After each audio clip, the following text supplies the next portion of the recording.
All right, Joey, I'm as ready as I'll ever be.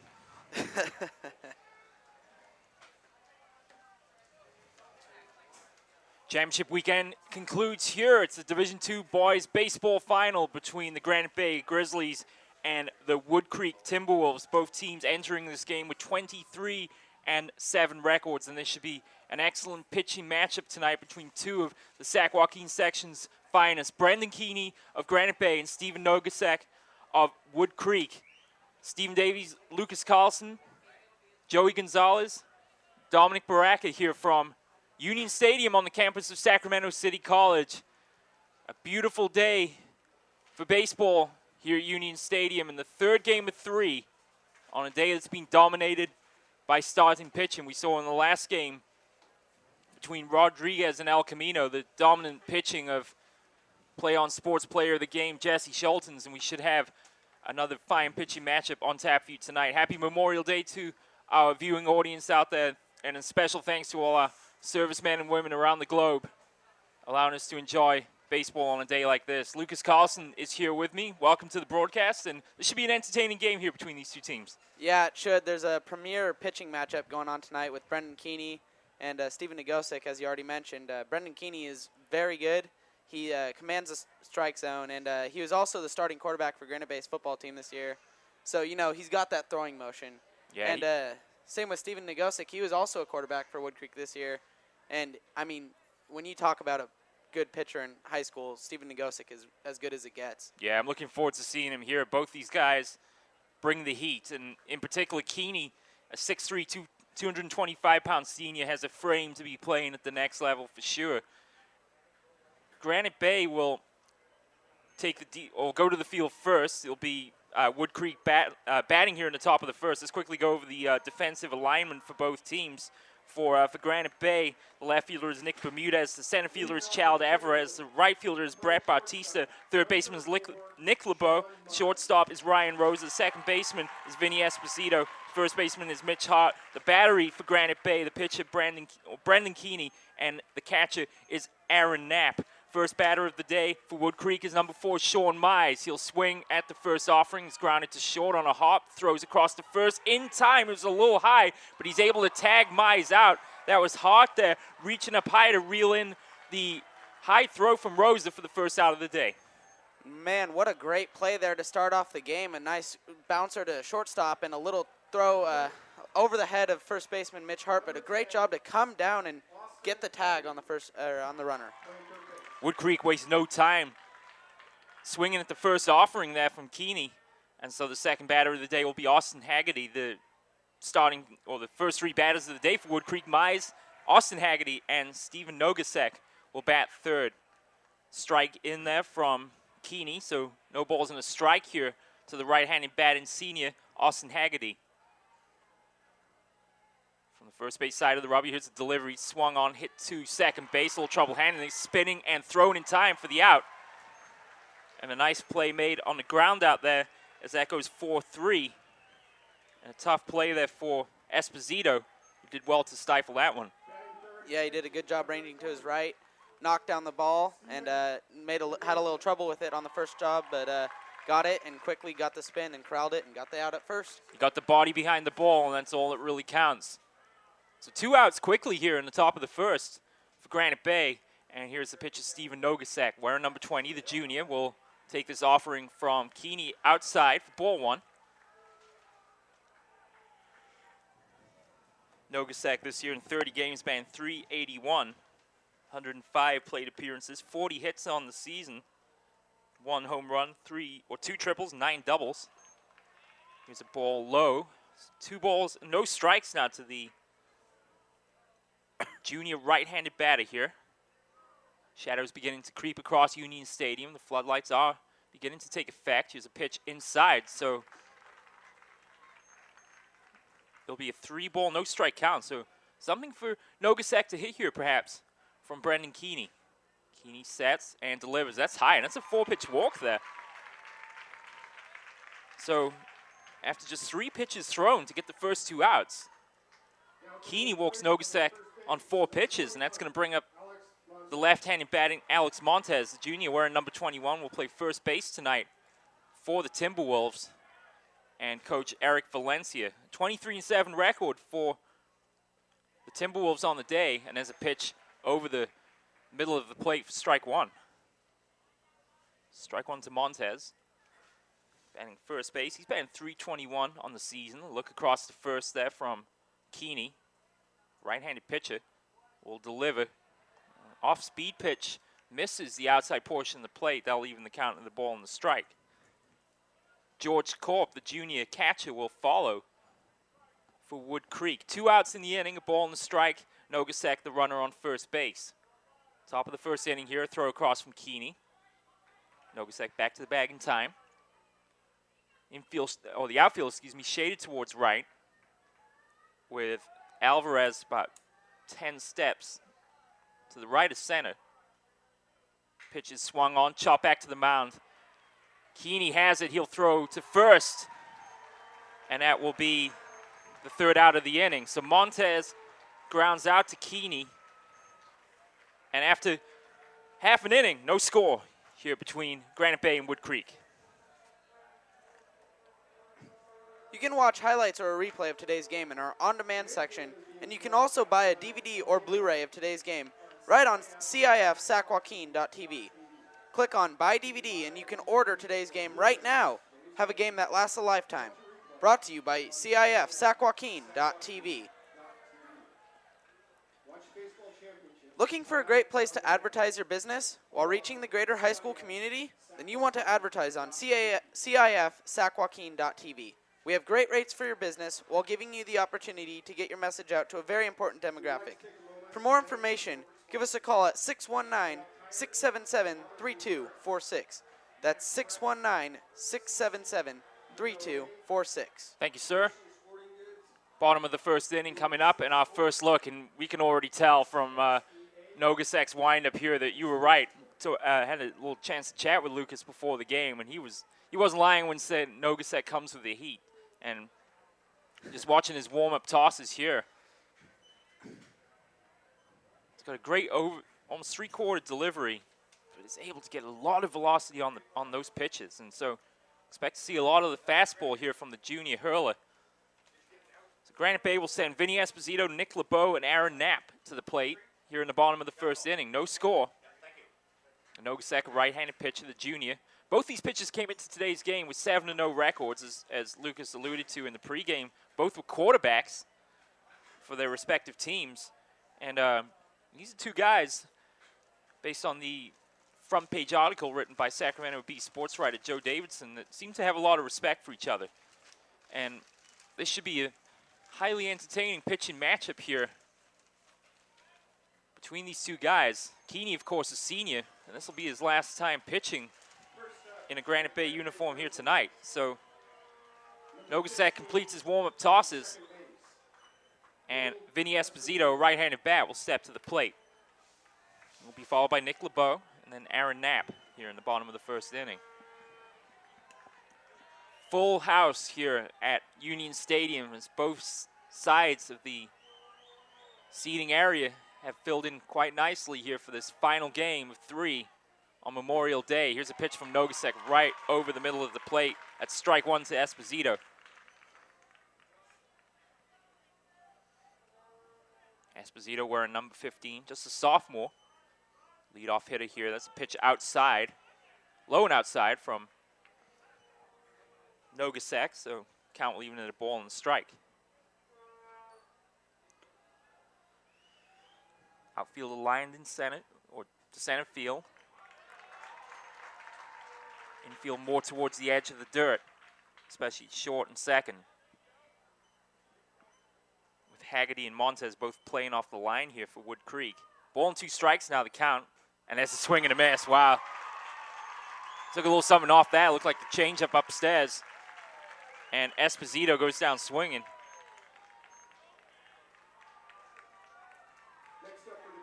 Yeah, and he was way behind on that swing. Yeah, I mean, he was. Nagosic just gassed him there. Maybe a sign of things to come here now.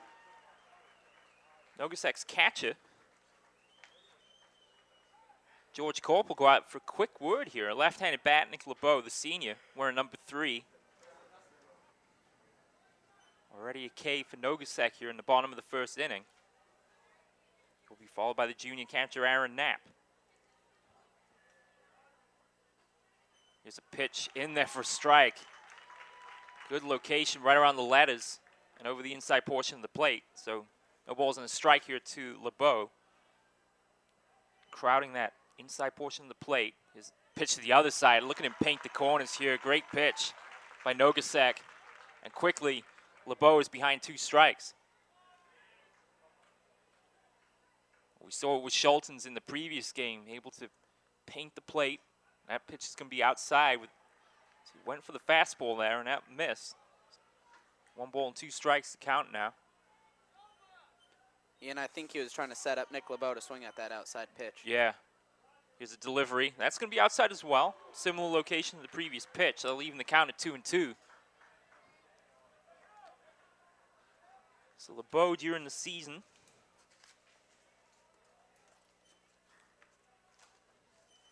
plays third base, batting .312. That pitch is going to be in there for strike 3. Long look from the umpire there, but he tagged the outside corner of the plate, and that's back-to-back strikeouts now for Nogasek to begin this bottom of the first inning. It's going to bring up Aaron Knapp, the junior catcher. Knapp in 26 games, batting .434.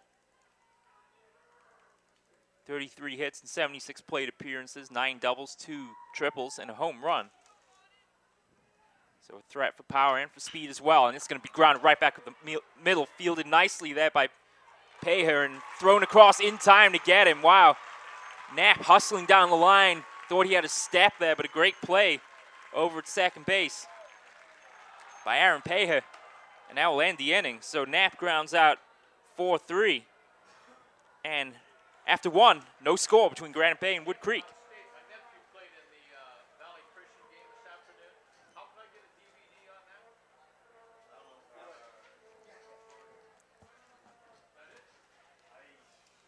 Want to have your game broadcast live on the internet and be able to watch it again and again on demand while making money for your sports program? Want to give your students the opportunity to create their own broadcast for your school's athletic events? Then contact us at info@kbcsports.com. We offer season packages for schools, a full curriculum for your students, and an opportunity to raise up to $10,000 for your sports program. Again, that's info@kbcsports.com, or call us at 619-677-3246. Thank you, sir. So thoughts on the first inning, kind of like how you thought it might go with Nogasek bringing the pain there to the Granite Bay hitters. Yeah, definitely. He is definitely working his fastball today, and the Grizzlies batters have got to do something to catch up to that, or it's going to be a rude awakening for them tonight. Say the least. So Keeney had an interesting first inning. He got the first 2 batters, Myers and Haggerty, to ground out. Then walked Nogasek on 4 pitches, and then followed that up by getting Montez to ground out to the pitching mound for the 3rd out of the inning. He'll face Korp, Bieber, and Blatnick here in the top of the 2nd inning. No score, no hits, no errors for both teams so far. And you get the feeling this could be a low-scoring affair as the junior George Korp steps to the plate. Bat from the right side, wearing number 15. Korp in the box, and he's ready to go. Keeney from the first base side of the slab, delivers, and that's going to be fouled back into the screen for strike 1. Korp during the season, 22 games, and .226. 14 hits in 62 plate appearances, a couple doubles there. 8 strikeouts to 6 walks this season for the junior catcher. And he's ready for the delivery from Keeney. That's going to be outside, so the count evens at a ball and a strike. Perry Bieber, the senior left fielder, to follow for the Timberwolves. So even count here. Keeney's delivery is swung on and crushed to center field. That's going to drop into the alley. Long single there for George Korp. The first hit of the day. And Korp, the solidly struck single there to the alley in right center. So I'll bring a Perry Bieber, the senior left fielder, First base runner of the day, George Korp. At first, let's see how Keeney will deal with the runner on here. I should say the second base runner, the first one from a hit. Of course, Nogasak was walked in the first inning. Here's the delivery, it's high. Ooh, the change up there, took a little something off the pitch. Ball, no strikes to Perry Bieber. He's a right-hand bat. He will be followed by Austin Blatnick, the junior right fielder. Here's a delivery from Keeney. That one's low. Trying to paint the outside portion of the plate. And able to find the target. 2 balls, no strikes. Hasn't paid any attention to the runner over at first base. Korp with a slight lead from first, but not enough to be concerned about. What is more troubling at the moment is Keeney's apparent lack of command at times here. This is a 3-ball, no strike count. Remember, he did walk Nogasak on 4 pitches in the first inning. Here's a 3-0 delivery, and that's in there for a strike right over the heart of the plate. 3-1 now the count to Perry Beebe. He looks over to Coach Valencia for a quick sign. Outfield shaded towards right. A big gap between left, center, and center field. There's a delivery. And that's going to be low for ball 4. So second walk issued now by Brendan Keeney. And Knapp's going to go out to the mound here for a quick discussion. This is probably a good time to do so. You've got 2 runners on. Keeney not perhaps of the kind of command he was hoping to have at this portion of the game. Yeah, he's got a ball to strike ratio of 10-4. So, you know, that's not good. You want to have more control than that. So 14 pitches thrown from Keeney so far, and as Lucas said, not the best ratio at the moment. Here's a delivery. That's going to be high. So 2 runners on now. Korp on second, Bieber on first. Korp with a solid single hit to right center. Bieber, a 5-pitch walk to get to first base. And now Blatnick with a count in his favor, 1 ball, no strikes. Short leads from both runners. And now Keeney will look back to second base. He's got Ryan Rose over there covering second. That's a bunt down the line. It's going to roll foul. So ball and a strike count to Blatnick. 1 out in the, oh, no outs, excuse me, in the inning so far. 2 base runners on. Korp on second, Bieber on first. Third baseman Nick LeBeau playing level with the bag, in on the dirt, about 10 steps in or so. Now the outfield shaded more towards center field. 1-1 the count. Keeney's delivery is bunted down. It's a nice bunt. Try to throw to third, and I don't know. Tough play that's to be made. Did they get him? They did. Wow. Great throw. I didn't think he got that over in time. That's a fine play there by Mitch Hart to gun across the third base to get Korp. He was sliding into third base, and fine throw from Hart. And LeBeau able to get down and get the tag. I didn't think he got that. Yeah, that was actually he just caught the ball because it was a force out because there was a runner on first and second. So nice play still. Yeah, definitely. I didn't think the throw was there in time, but good heads-up play all the same by Mitch Hart to get the force at third base. That gets rid of the main scoring threat at the moment, although Granite Bay still have 2 men on, as Blatnick was able to get on base with the fielder's choice. Here's a good pitch over the plate by Keeney to even the count of the ball and the strike here to Bobby Payer. Payer, the senior second baseman.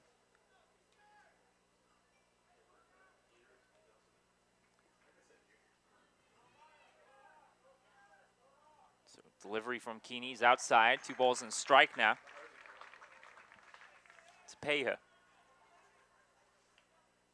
And from the left side of the plate.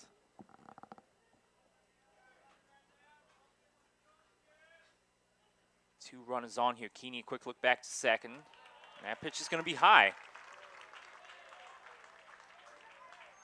Having a little trouble with the location at the moment is the senior right-hander. And now another 3-ball, 1 strike count here. Wood Creek could draw a walk here. They'll load the bases. Again, Keeney will fake a throw to second. Bieber back to the bag.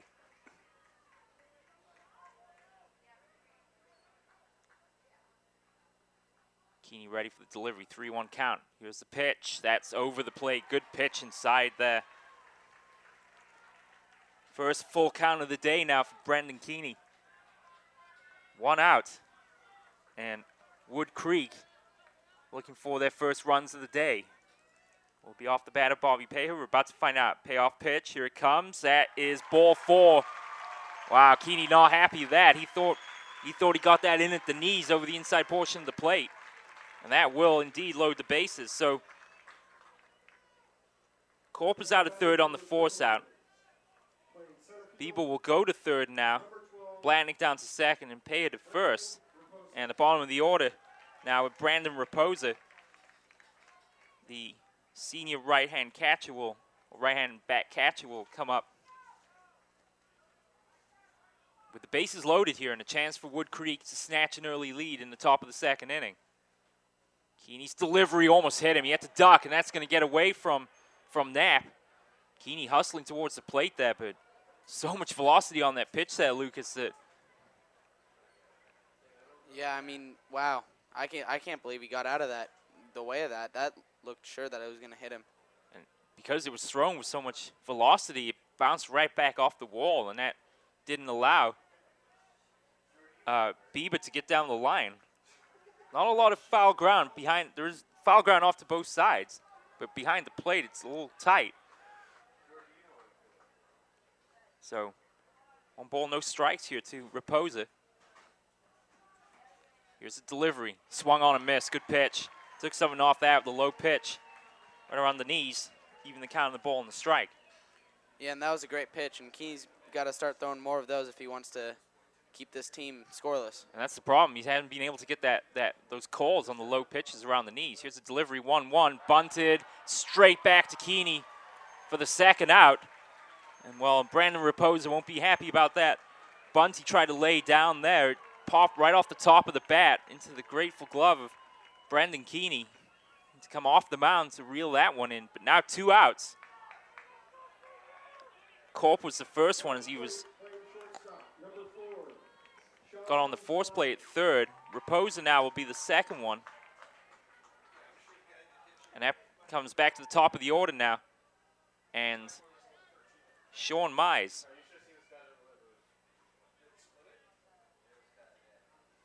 So Raposa the second out of the inning. And Mize the second plate appearance of the day. Grounded out 6-3 in the first. Keeney's pitch is right over the plate. And it gets away. They try to throw down second. I took my eyes off it there for just a minute. The first run of the day, however, is home. They threw down to second to try and catch the run and get him back off the bag. In the meantime, Bieber was able to get home. Now we'll count for the first run of the day. So Keeney went to the plate. They tried to catch Blatnick off second base. He got back to the bag, and in the confusion, Bieber sneaked home from third base for the first run of the day.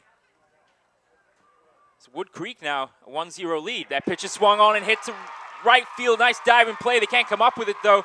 A second runner will use the plate to the plate. Is he out? He's safe, and they throw down to first, and they can't get. Wow, craziness here in the top of the second inning. As Mize gets on base with a single hit between first and second base.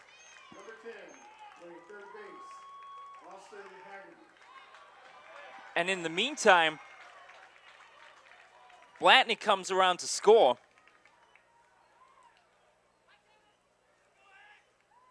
And Paher gets down to second, so it's Paher on second, Mize on first, and Austin Haggerty at the bat. Keeney's pitch is over the outside portion of the plate. And he has definitely increased his tempo here and now. First base side of the rub, 2 runners on, and Wood Creek with a 2-0 lead. here in the top of the second. Keeney's delivery is outside, and it gets through Knapp. The runners will both advance. So Mize to second, and Payer to third. Wood Creek now with 2 runs in the inning, and looking for more here with 2 outs.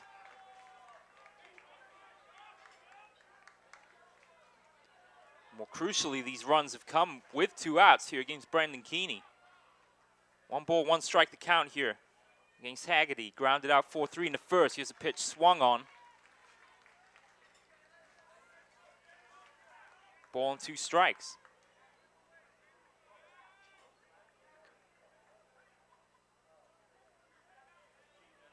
Definitely can't take your eyes off this for a moment because you never know when something's going to happen. Yeah, there's been a lot of sloppy play by the Grizzlies here in the second inning. They've got to really tighten it up. And they do, and they're down 2-0, and we've seen already today when teams build these kind of advantages on the big stage, it can be difficult to get back in it. 1 ball, 2 strikes. That's going to be over the outside corner. He doesn't get the call. Keeney not happy with that. 2 balls, 2 strikes. Definitely seemed to catch the outside portion of the plate. He really needs to get out of the inning right here. And they're thinking about, well, Payer on third was making him run down the line. That's a sweetly struck ball down the line. That's going to get Payer home. That's going to bring 2 runners home. That caroms off the wall. What a piece of hitting by Austin Haggerty as he gets down to second base. And Payer was running on contact there. He took off from third. He was home, no problem. Mize following in hot pursuit. And Wood Creek double their lead. They're up 4-0 now in the top of the second. All these runs coming on 2 outs. Yeah, and it appears that Brendan Keeney's having a tough time with the strike zone. The umpire seems to be really squeezing him. It's got a tight strike zone, but, you know, you got to learn to, you know, if you're dealing with the tight strike zone, you got to settle down and throw strikes. Pat Esposito comes out for a quick word with his star senior right-hander, and things unraveling here in a bit of a hurry. So we'll try and recap they're about to bat around here. Nogasak is up. They've got 2 batters to go before they bat around in the inning. So Corp started out the inning with a single. Bieber was walked. Blatnick was the first out on the fielder's choice. Payer got on thanks to a walk. Then Raposa was the second out of the inning. Mize singled. Which scored Blatnick. And then Haggerty doubled, and that scored Payer and Mize. First pitch swung on and grounded to short. Over to Hart for the out. So Keeney able to get out of the inning on 1 pitch after the consultation from Coach Esposito, but Wood Creek have done some damage here in the top of the second. It's Wood Creek 4, Granite Bay 0. CIF Sac-Joaquin.tv brings you the Division I baseball finals this weekend, Friday and Saturday. Oh, sorry, excuse me. Next weekend, Friday and Saturday, June 1st and 2nd. As we conclude the 2011 and 2012 athletic year. We'll start the best 2 out of 3 championship on Friday at 7 p.m., then conclude with the second game at noon on Saturday, with the third game, if necessary, to follow. It's all the baseball action you can handle this week, all brought to you by CIF Sac-Joaquin.tv.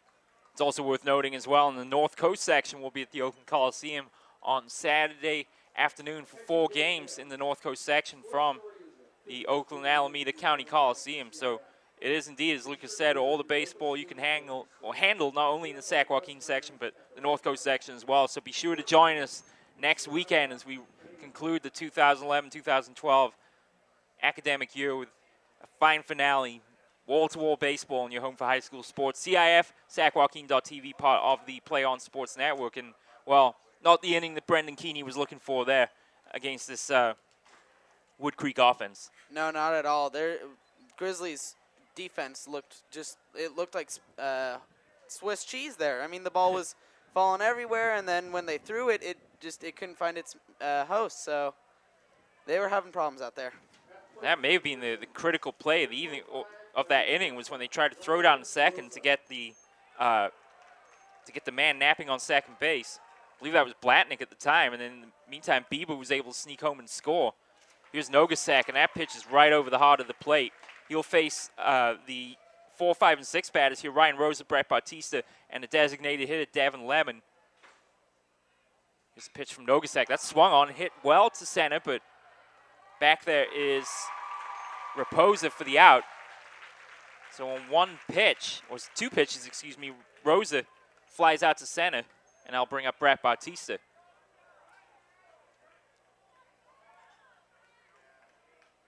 Bautista Jr., right fielder. He's batting .306 on the season in 22 games. 19 hits in 62 at-bats. Here's a delivery from Nogasak. That swung on and hit well to left, but holds up in time for Bieber to make the catch out in left field. So 2 outs here for Granite Bay. And now I'll bring up the designated hitter, the sophomore, Devin Lemon. A bat from the left side of the plate. Granite Bay opting to employ the designated hitter tonight, as Lemon will bat for Brendan Keeney in his spot in the lineup. They've got good contact off Nogasak so far in the inning, but the ball's staying up. Nogasak's first delivery, fastball's outside. Ball and no strikes. Yeah, not much wind here tonight, but it appeared on that last hit that the wind kind of carried it a little bit and left it in the air. The wind has definitely tapered off from earlier on. Looking over at the American flag in the outfield as Nogasak's second delivery is outside for ball 2. Wind definitely not as strong as it was when we arrived on the scene here at Union Stadium about 10:30 this morning. As we move towards the evening hours, there's a strike from Nogasak. 2 balls and a strike now to the sophomore designated hitter, Devin Lemon. We're at number 14. He's batting .364 in 25 games this season. Pitch is swung on, fouled off left side. 2 balls and 2 strikes now, the count.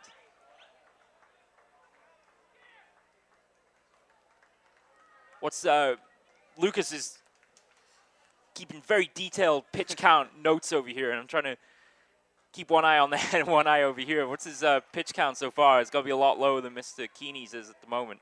Well, he's got 18 pitches right now after that last pitch there.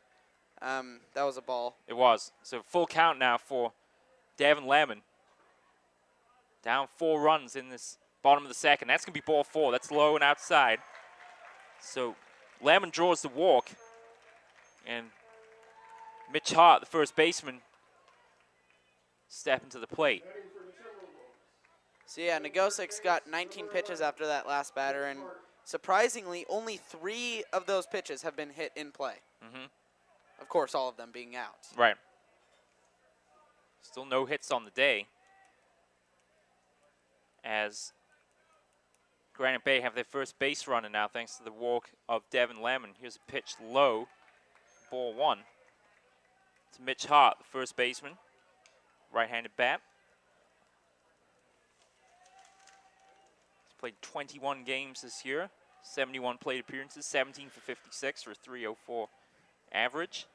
Throw across from Nogasak to try and shorten up Lemon over there at first.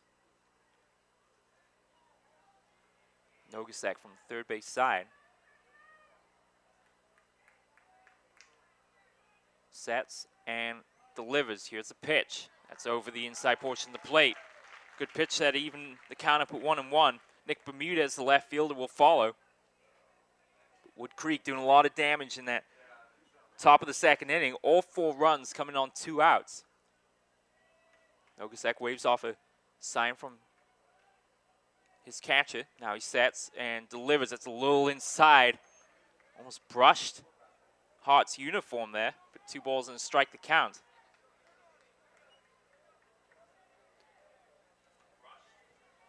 Nogasak here with a base runner on. 2 outs in the inning. He'll take an extra second here as he readies for the next delivery. Throw across to first. Never really threatening Lemon. Back to the bag in plenty of time. And it appears Steven Negosic is looking a little bit more human here this inning, as he's thrown quite a bit of balls this inning. Yeah, he was lights out on those first 2 batters in particular. That one's going to be low as well, so now 3 balls in the strike. So he walked Lemon on the previous at-bat. And now a hitter's count in favor of Mitch Hart here. The I think now would be a good time for his battery mate, George Corp, to come out and have a quick word. Also bring over the third baseman, Austin Haggerty, to participate in the conversation. I think that's just a conversation where you say, you know, you've got this, just slow down, just focus on the task at hand. Yeah, especially with 2 outs. I mean, you know, he's just got to focus on the batter here. Don't worry about the runner. Absolutely. Lemon not really taking that big of a lead from first. And yeah, Nogasek will just fire, and that pitch is swung on and hit well to left, going back to the wall, and that will drop in for base hit. That's going to be 2 at least. Round third, or stopping at third base, will be Lemon, and that's a double. Well struck by Mitch Hart on a 3-1 count. Lemon moves down to third, and that was a well-struck hit that dropped in front of Bieber out there in left field. Went to the wall. Bieber did well to get that back to the infield, but now Granite Bay with 2 outs find themselves in a similar position that Wood Creek found themselves in the top of the second inning. 2 runners on, 2 outs, and an opportunity to drive a couple home here with Nick Bermudez making his first appearance at the plate today. The left fielder, right-handed bat, will be followed by Chad Alvarez. Bermudez batted 167 in 20 games this season. The number 8 hitter here for Granite Bay. Pitch is low from Nogasek. Ball and no strikes. Nogasek looked to be on point in that first inning, but having a little location issue of his own here. Here's the delivery. That's going to be over the inside portion of the plate for a strike, right at the knees. Good pitch there. And that evens the count at 1-1. Runner on third is Lemon. Of course, the designated hitter batting for Brendan Keeney.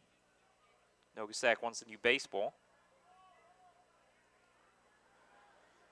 And Mitch Hart with a well-struck single, or double, I should say, to left field. The runner on second. Yeah, and that was, I mean, if the wind had been blowing in the right direction, that could have very nearly gone out. I mean, it was one hopper to the wall, but, I mean, still well struck. Yeah, definitely probably the best hit ball we've seen today. Here's a delivery from Nogasek. Curveball gets away from the catcher. Lemon's hustling down the line. Will he get there in time? He will. So Lemon scores on the pass ball, and Mitch Hart down to third. And well, that's the way Granite Bay get back in the game. George Corp unable to handle the curveball. Kind of got away from the right-handed batter and took an awkward bounce in the dirt. Went off to his left. Probably a wise idea to just hold on to it there and not try and risk making a play and throwing it away again. So 4-1 the score now. And Mitch Hart down to third base. This pitch is swung on and missed. Good pitch there. He took a little something off. 2 balls, 2 strikes to count now to Bermudez. He'll be followed by Chad Alvarez, the number 9 hitter, batting, or wearing number 9, playing center field here tonight. 2 balls, 2 strikes, 2 outs for Steven Nogasek. Runner on third is Hart. Waiting delivery. Here it is. Curveball's well short of the target. Bounced about 3 feet in front of the plate there. And that'll be now for the third time, or for the second time in this inning, a full count. Nogasek here will take an extra step. Hart the runner on third. Here's the pitch. That's going to be high for ball 4. So Nogasek walks Bermudez. They'll have to get in the first 2 outs. Flyouts to the left, or flyouts to center and then to the left. He's walked Lemon. Hart doubled. Now he's walked Bermudez. And that's going to bring out Coach Valencia for a word with the star pitcher. So this is reminiscent of the top of the second inning. We saw the same thing happen to Brendan Keeney. And yeah, very much so. Negozic now having issues with finding the strike zone. And, I mean, the Grizzlies are doing a good job of capitalizing. But, I mean, still, he's got 2 outs, so he's not in a huge dilemma here. I mean, he just needs to settle down and get this batter. But Grizzlies have a huge chance to get that, tied up. Right, and they've got runners on the corners now with Hart on third and Bermudez on first. Chad Alvarez, the number 9 batter, will step to the dish. Alvarez batting .258 in 20 games this season. 8 hits in 31 at-bats. 3 doubles, 6 RBIs. 7 walks, 9 strikeouts for the senior utility infielder. Alvarez playing center field tonight. So 4-1 the score here in the bottom of the second inning. Here's a delivery. Pitch is low from Nogasek, and we saw when Coach Esposito came out for a word with Keeney after giving up those 4 runs, he was able to get the last batter of the inning out in the first pitch. Alvarez will lay off that one. Ball, no strikes to count. Here's a delivery from Nogasek. That's going to be low as well. 2 balls now, no strikes. And it's a full house here tonight. Both sections of seating here are completely packed. Standing room only at top levels, so perhaps both pitchers feeling the nerves a little bit here. 2 balls, no strikes now to Alvarez. He'll throw across to first. Diving back in time is Bermudez. So Hart's the runner on third base. He doubled with 2 outs. The delivery, that's going to be inside. Doesn't get the call there. And the catcher tried to frame it a little bit, but Yeah. didn't get the call. That pitch is right around the belt and over the inside portion of the plate. But you're right, he didn't get the call. And now it's a 3-ball, no strike count here to Alvarez. And this would be great here for Granite Bay if they can get 2 base runners on from the bottom of the batting order with back-to-back walks. This would load the bases. This is ball 4. Here's the pitch. That's going to be in there for a strike. That finds the inside portion of the plate right around the knees. And the Granite Bay fans on their feet here.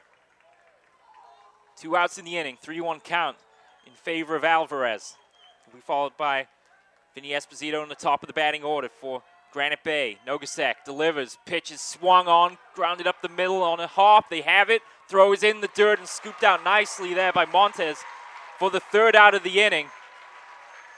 Sigh of relief for Steven Nogasek as he gets out of the inning with a minimal amount of damage. After 2, it's Wood Creek 4, Granite Bay 1.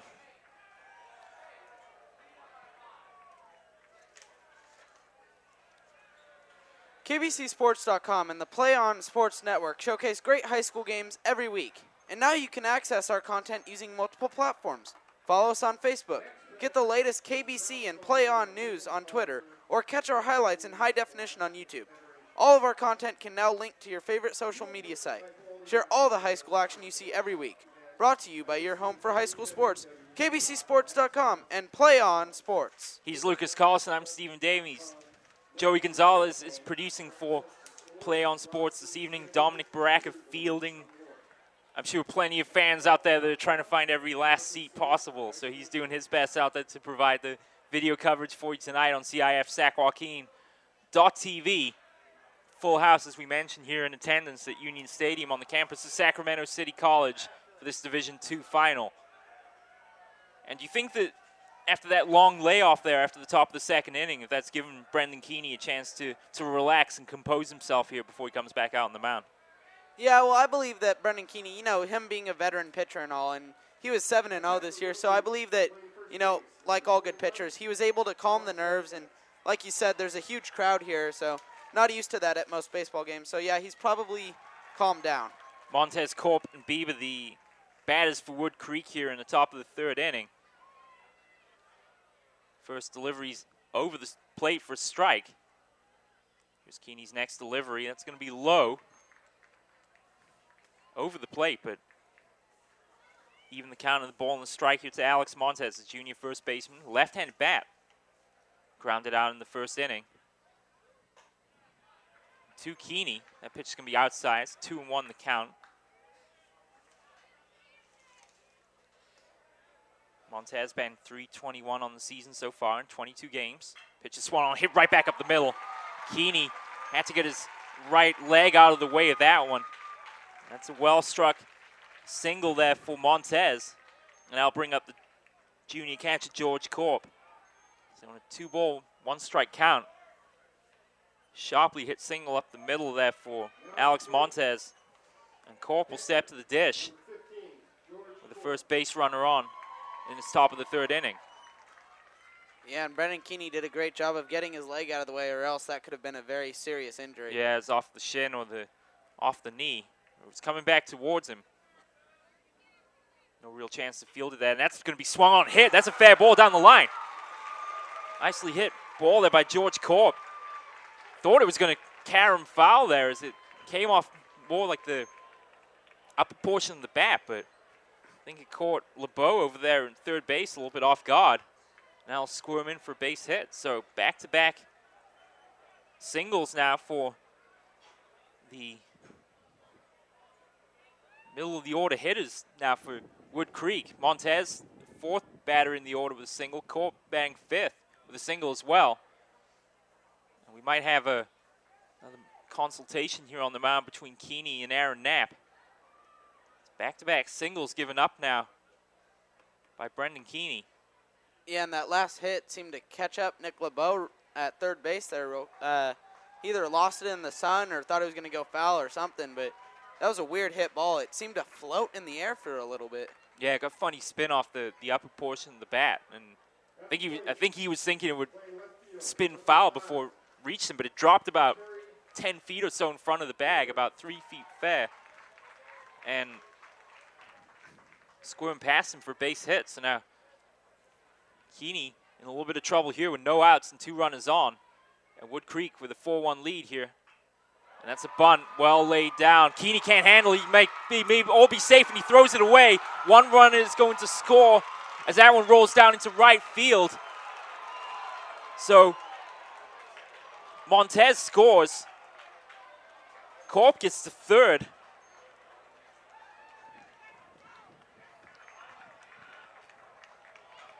And Bieber will get down to 2nd base. So that brings up Austin Blatnick now. So perfectly laid bunt by Perry Beeben. I think he would have been safe anyway, even if Keeney hadn't thrown it away. Yeah. So I think that's going to be a rule to single and then an error on the afterwards. Keeney's pitch to Blatnick is over there for a strike.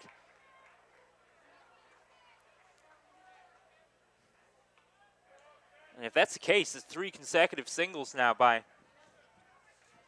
Wood Creek batters. Pitch is swung on, that's grounded to 3rd. LeBeau has, he looks over to 3rd, now over to 1st. That'll be an out.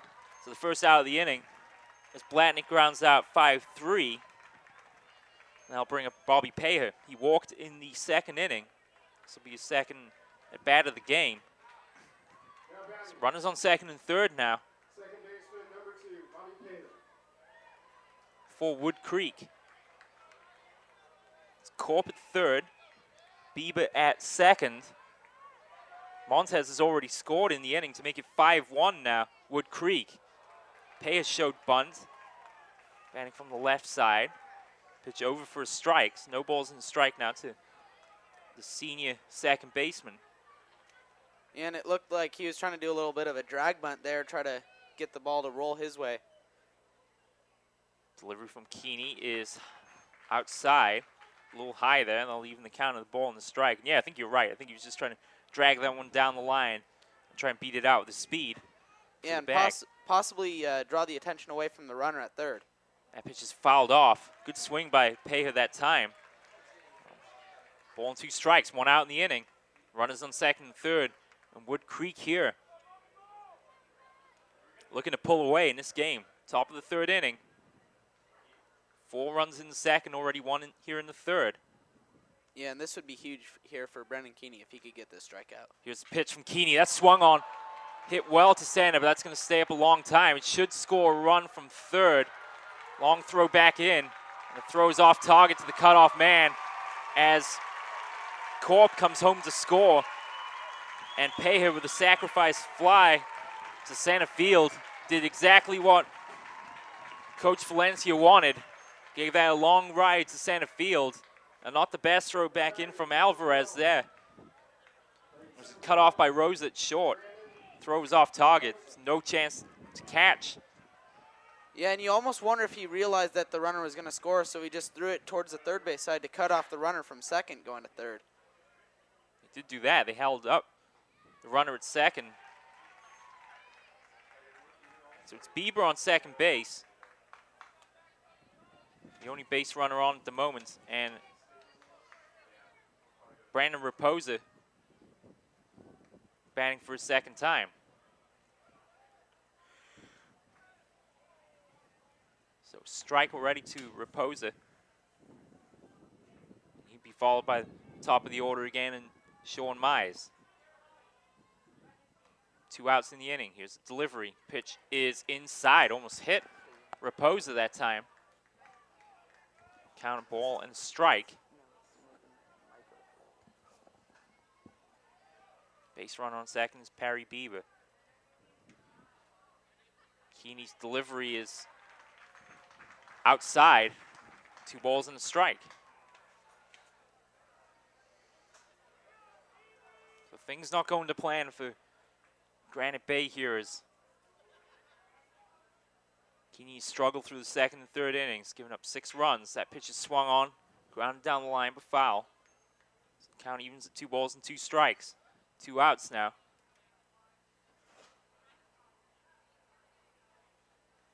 Keeney really needs to get out of the inning here. They do have a base runner on, but 2 runs already scored in the inning.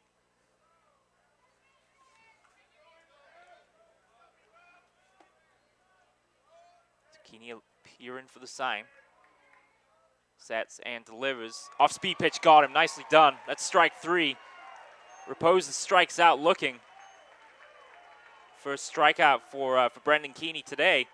And that will end the inning. So Bobby Peja's sacrifice fly to center field scores George Korb. And Bieber's single scored Alex Montez, who led off the inning with a single. 2 more runs tacked on by Wood Creek, and after 3.5, well, after 2.5, I should say, it's Wood Creek 6, Granite Bay 1. Your example can make a difference. Les Schwab, doing the right thing since 1952. Need a highlight video for your athlete working to earn that 4-year scholarship? Then you want to contact kbcsports.com. We can provide recruiting video for any athlete in any sport. Not only that, but we give you your own recruiting page right on our website. No more mailing DVDs to colleges. Instead, email coaches the link to your personal page. For more information, including pricing, contact us at recruits@kbcsports.com or call us at 619-677-3246. Thank you, sir. Steven Nogasek had a little bit of location issues of his own after getting through the first 2 batters. He walked Lemon. Hart doubled. He then walked Bermudez. But then Alvarez ground out 6-3 to end that second inning. So back to the top of the order now for the Grizzlies. And it'll be Esposito, LeBeau, and Knapp. 1, 2, and 3 hitters in this Granite Bay lineup. Coach Pat Esposito. And son Vinny, the sophomore, right-handed second baseman, will come up to lead off this bottom of the 3rd inning for Granite Bay, trailing by 5 now. Nogasek's first pitch is out, or is inside for a ball. 1 run given up on 1 hit, 2 errors for Granite Bay.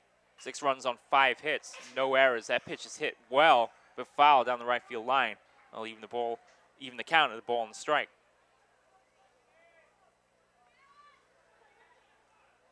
So Esposito in 25 games, batting .373, 31 hits in 83 at-bats, 101 plate appearances on the year for the sophomore. That pitch is outside from Nogasek, so a 2-ball, 1-strike count here. And a delivery swung on, fouled off to the right side. Someone's car out there probably has a nice new dent in it. And it appears that Nogasek's still continuing with his struggle with the control from the second inning. I mean, he's thrown 2 balls here, but batter bailing him out there with 2 foul balls. A little chin music there from Nogasek. That pitch got away from him, 3-2. Went to 4 3-ball counts in that second inning, and now he's already got his first one of the third. As that pitch got away from him inside. Fourth pitch, or the pitch is swung on, grounded to short. Has it and fires across the diamond for the first out. So good recovery there by Nogasek. And a nice play by Sean Mize to corral that one and fire across the diamond to Montez in time for the out. Third baseman, number 3. So Esposito grounds out 6-3 for the first out, and that'll bring up left-handed batting Nick LeBeau, the senior third baseman. Struck out in the first inning. Delivery swung on a miss. Nice pitch. The off-speed stuff there from Nogasek works nicely. 0-1 the count. Well, when you have a dominant fastball like that, it's perfect because, I mean, they're worried about that. Here he comes back with a gas, and that's going to be lined right to Mize at short for the second out. And well said. I mean, yeah, he softened him up a little bit there with the off-speed pitch and came right back with the heat. And LeBeau got solid contact, lined it right to Mize at short. 2 quick outs now, and Aaron Knapp to the dish. Another time bat from the left side of the plate. That pitch is inside. Snap the junior catcher.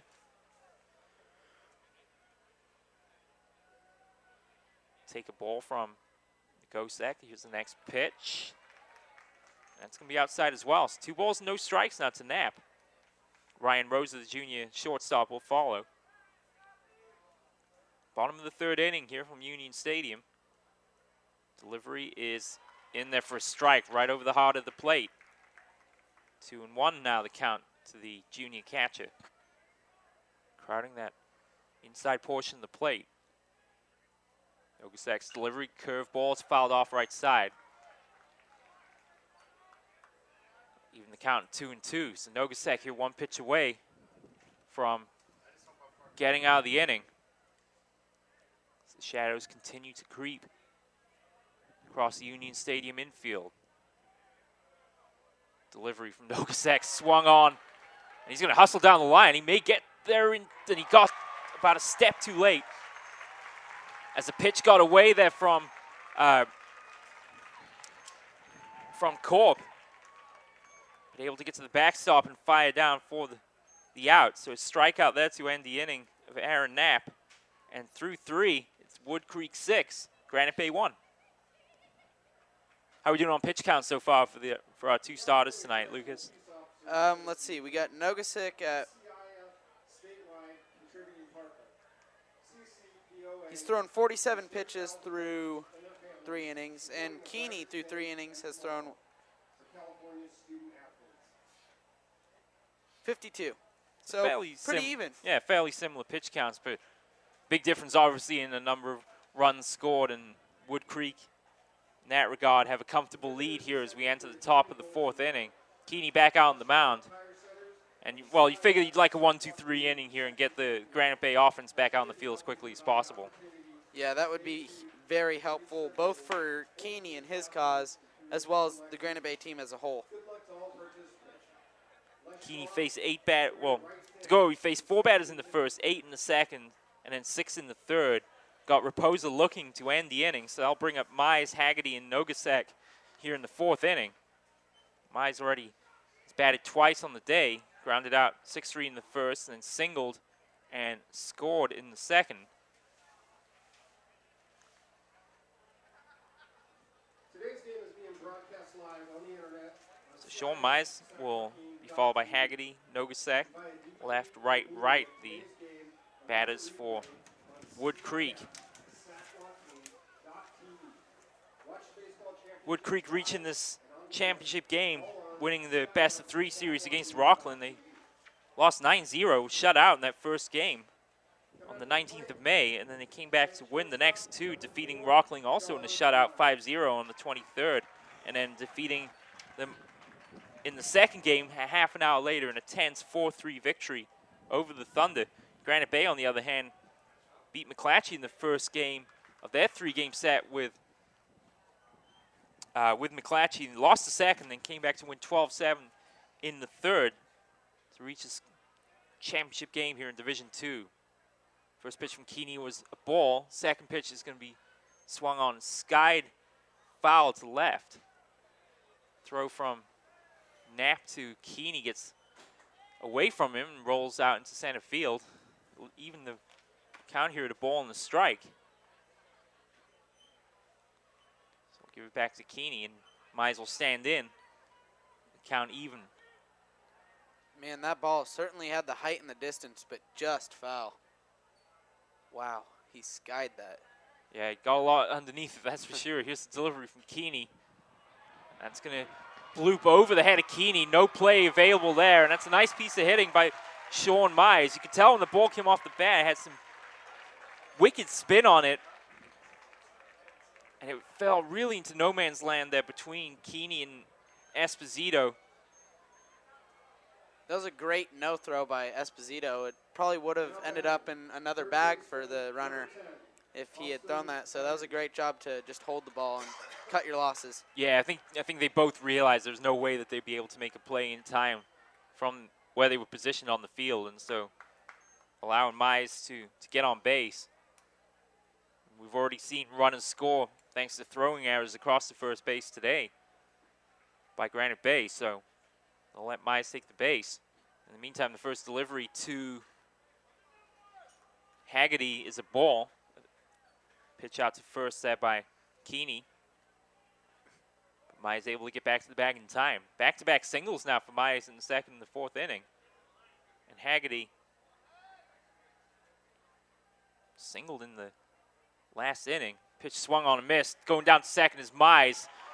Well, he was in there no problem, but Knapp almost threw that away, and an acrobatic play there by Ryan Rosa coming across there from shortstop to prevent that one from rolling into center field as Mize steals second base. Yeah, and we've seen a couple of errant throws here from catcher Aaron Knapp. Got to wonder if that's going to be a consistent issue. Well, you'd hope not, because trailing by 5. Here's a curveball, misses the target inside from Keeney.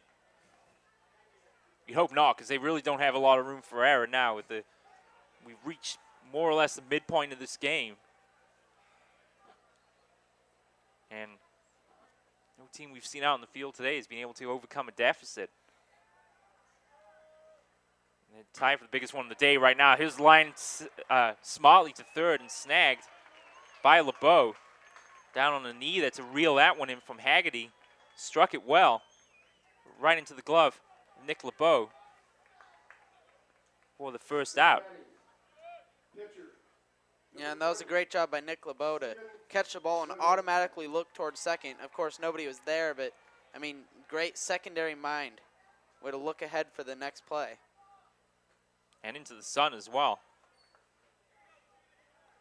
First pitch there, low for a ball to Steven Nogasek. The pitcher was walked in the first inning on 4 pitches and then grounded out 6-3 in the second. This is the third bat of the day. Here's the pitch. That's swung on, hit to right field, but that's going to go foul.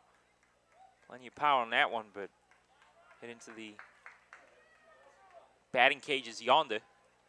Even the count of the ball and the strike. Yeah, and that ball had trouble written on it as it came off his bat, but the wind kind of killed it and pushed it foul. There's not a lot. Well, there's no foul ground over that part of the field. The foul ground narrows down the lines there in left and right field. Pitch is high from Keeney. 2 balls and a strike now to the junior. Runner on second is Mize. Stole second following single to lead off this inning, and then Haggerty lined out to third for the first out. Look back to second from Keeney. Deliveries outside in the dirt. Knapp does well to corral that one. Now it's 3 balls and a strike. And Nogasek again. Maybe walks you for the second time in the game. 6 runs and 6 hits. No errors for Wood Creek. 1 run on 1 hit and 2 errors for Granite Bay. Another look back second from Keeney. Here's a delivery. That's going to be low for ball 4. So Nogasek walked again. And Montez comes up now for his third at bat of the day. He singled in the third. And his single, an eventual run scored, was the catalyst of that third inning.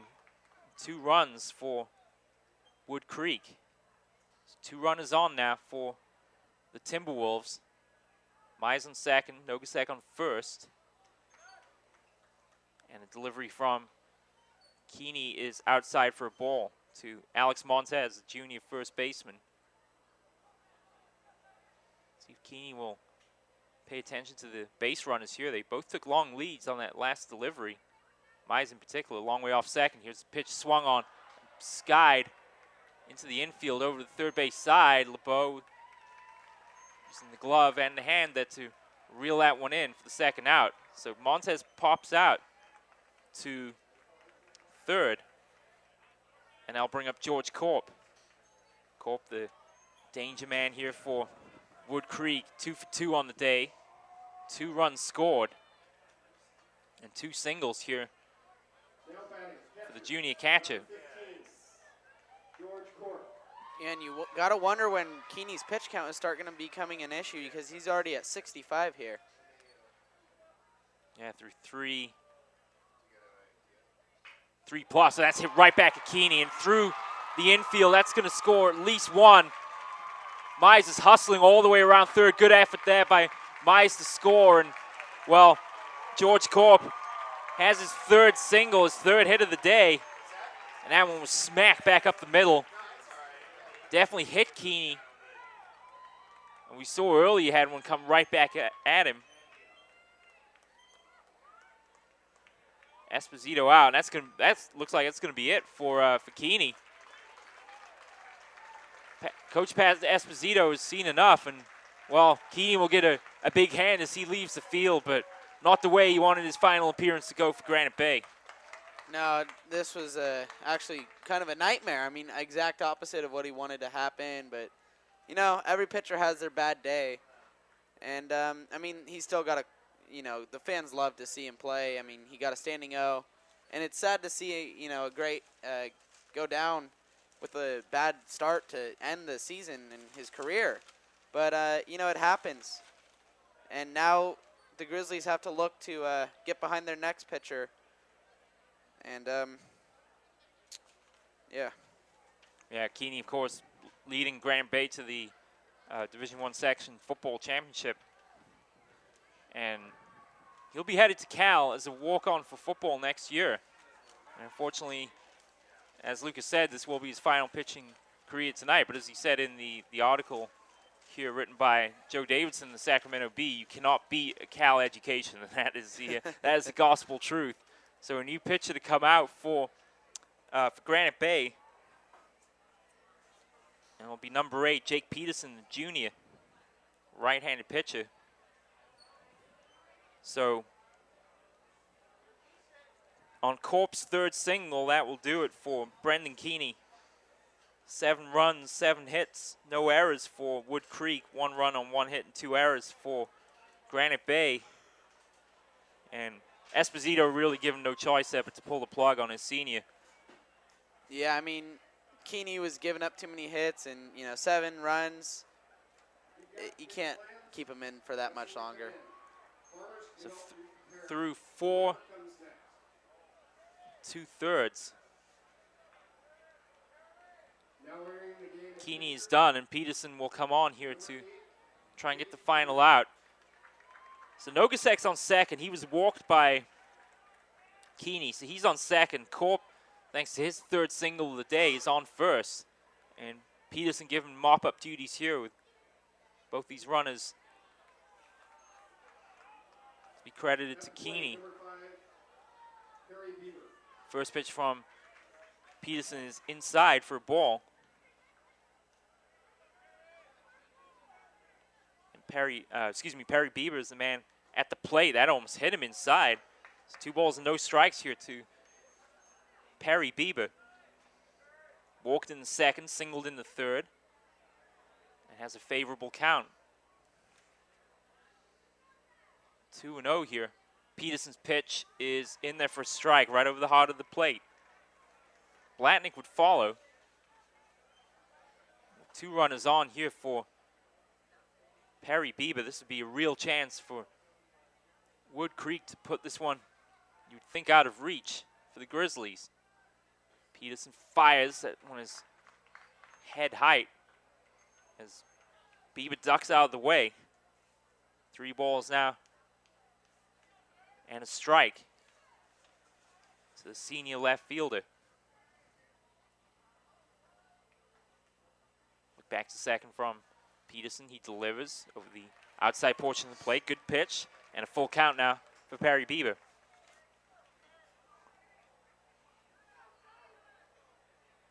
Lucas busy tolling up the line there for Mr. Keeney. Full count now for Peterson on Perry Bieber with Austin Blatnick to follow. 2 runners on for Wood Creek. Peterson's delivery gets away from Knapp. The runners will advance. Trucking around third is Nogasek. He thought about it momentarily, but he'll hold up. So the runners will advance. Nogasek down to third. Corp down to second. And that will bring up Austin Blatnick. So on the full count, Peterson's low pitch in the dirt got away from the catcher, and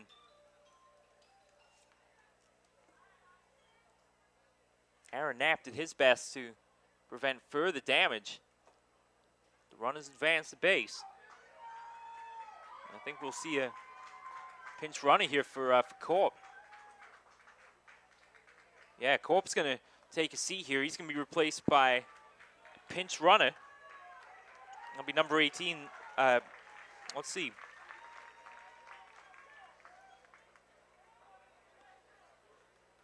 Gentleman's wearing number 18. Don't have him listed on my roster here. We'll get to that in just a second. In the meantime, Blatnick's at bat.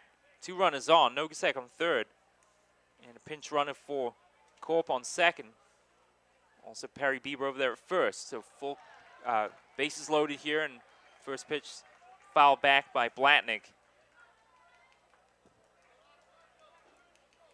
Grounded out to pitcher on a fielder's choice in the second, and grounded out 5-3 in the third. So Blatnick looking for his first hit of the day. Be a good time to do it with the bases juiced, and there it is. He slaps it between third and short. He's going to score at least 1 runner. Nogasek is home. Pinch runner is home as well. 2 RBI single for Austin Blatnick could seal the deal here for Wood Creek as Nogasek scores. Pinch runner for Corp scores as well. And it's now a 9-1 Wood Creek lead here in the bottom of the 4th inning. Wheels coming off the wagon here for the Grizzlies. And we may be seeing another pitch and change here. And we will indeed.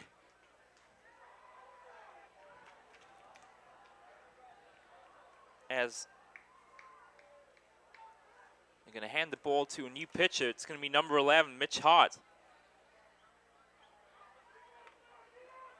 So the man who's been playing first base for Granite Bay will now move to the pitcher's mound.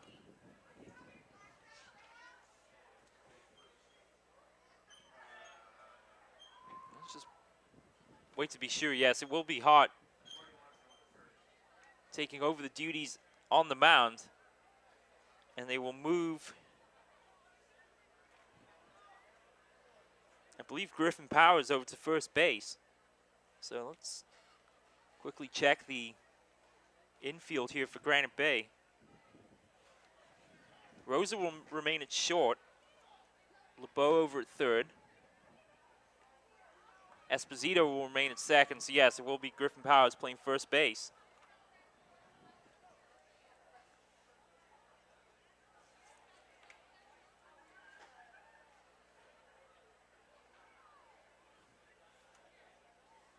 So another third pitch and change then of the day. Granite Bay in this game probably already out of hand as Peterson couldn't get the final out of the inning, and now that's going to be job of Mitch Hart as he moves over from first to the mound. Try and get Granite Bay out of the inning here. 2 runners scored on the single by Austin Blatnick. both Nogasek and Corp came home. Well, the pinch runner for Corp. Entering at first base, Griffin Howard.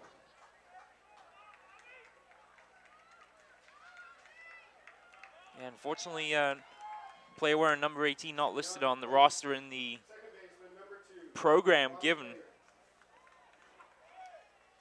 or on our Max Preps roster.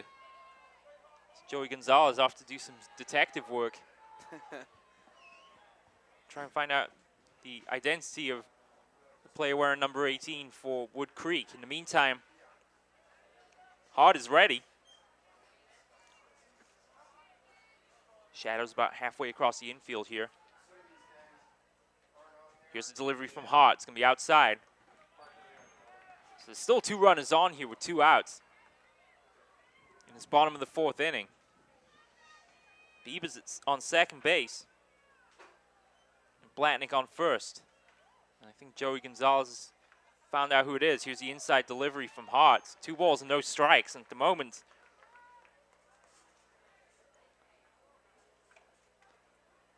nothing working for Grizzly pitching at the moment. The player wearing number 18 was Duncan Spezia. Thank you, Joey. And it's Bobby Paher at the bat. Hart's able to get the pitch over for a strike. Paher walked in the second, flied out to center, or sacrifice fly to center in the third. Scored a run. But it's 9-1 Wood Creek here in this Division II championship game. That's a good pitch from Hart over the plate to even the count at 2-2. Should Paher get on base, he'll be followed by Brandon Raposa.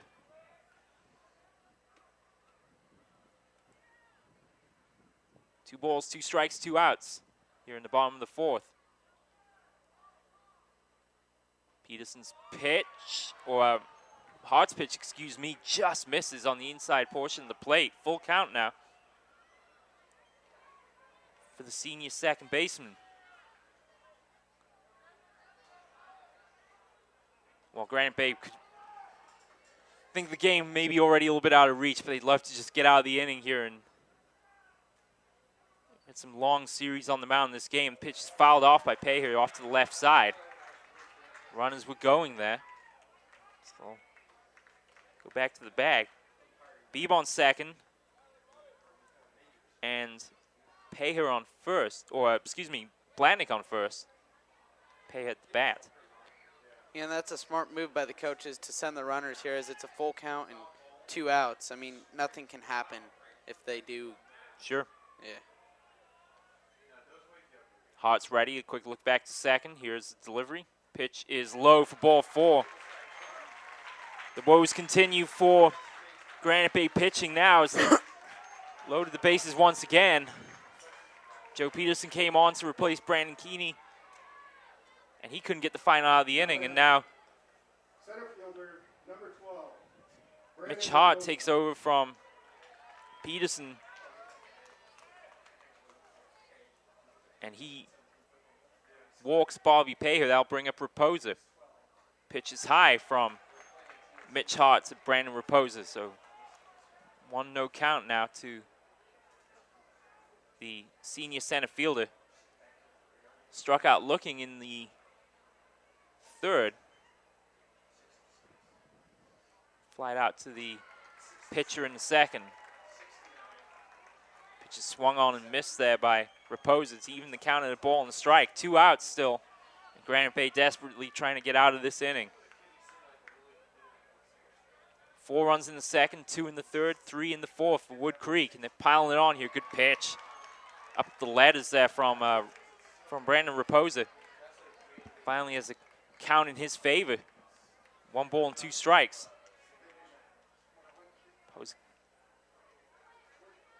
Glove up high. Works from first base side. His delivery swung on and missed. Hart strikes out Raposa to end the inning, but for Wood Creek, they are just 9 outs away now from an assured Division II championship, as they have a comfortable lead here as we enter the bottom of the 4th inning. It's Wood Creek 9, Granite Bay 1. Catch the best of Sac-Joaquin section baseball on CIF Sac-Joaquin.tv. You can watch a replay of today's games after each one concludes. Plus, check out game highlights, player of the game interviews, and more. Or order a DVD or Blu-ray disc of the game. We're your home for baseball in the Sac-Joaquin section. CIF Sac-Joaquin.tv. Thank you, sir. The one thing perhaps benefiting Granite Bay is the long layoff between innings here for Steven Nogasak, but so far it's just limited Granite Bay to 1 hit. And that was a double by Mitch Hart, scored Devin Lemon back in the 2nd inning. Nogasak got back to his usual ways in the 3rd as he got Esposito to ground out 6-3. LeBeau lined out to short, and then he got Aaron Knapp to strike out. That was his 3rd K of the day for the junior. Bottom of the 4th inning coming up.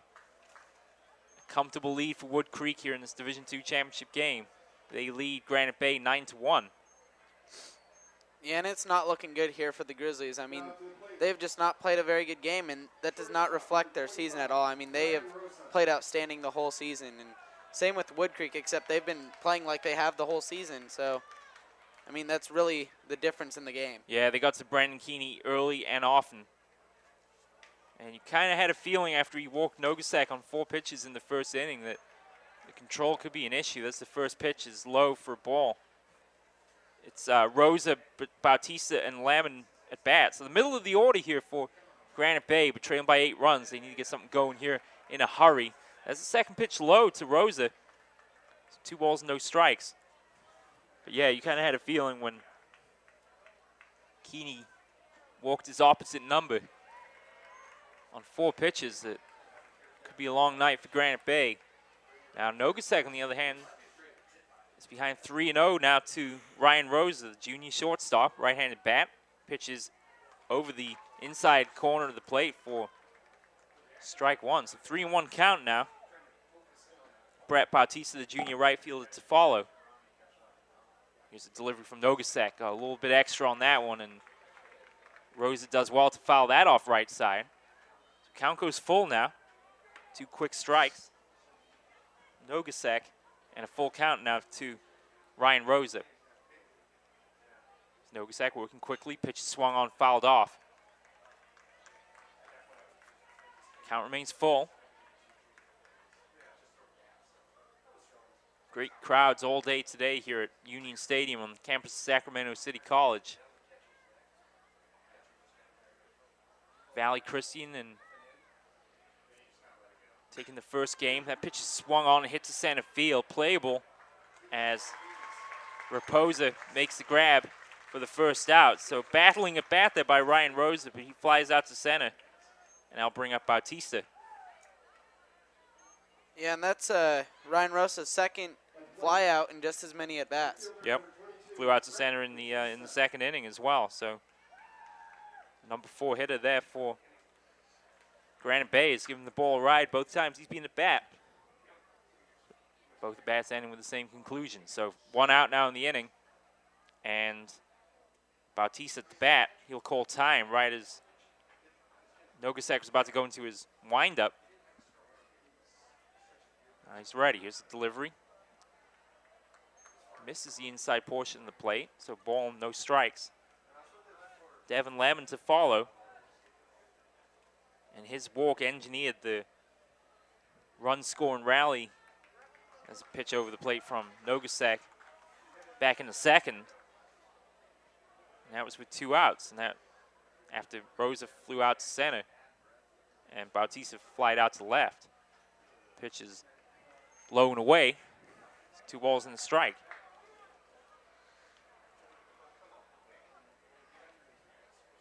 Granite Bay, as we mentioned earlier, opting to go with the DH tonight. That pitch is fouled off left side. It's 2-2.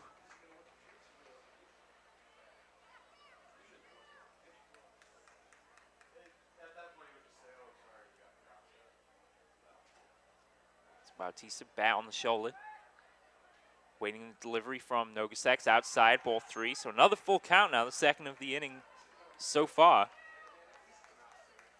Rosa, after fouling off a couple pitches, flew out to center in the previous at bat.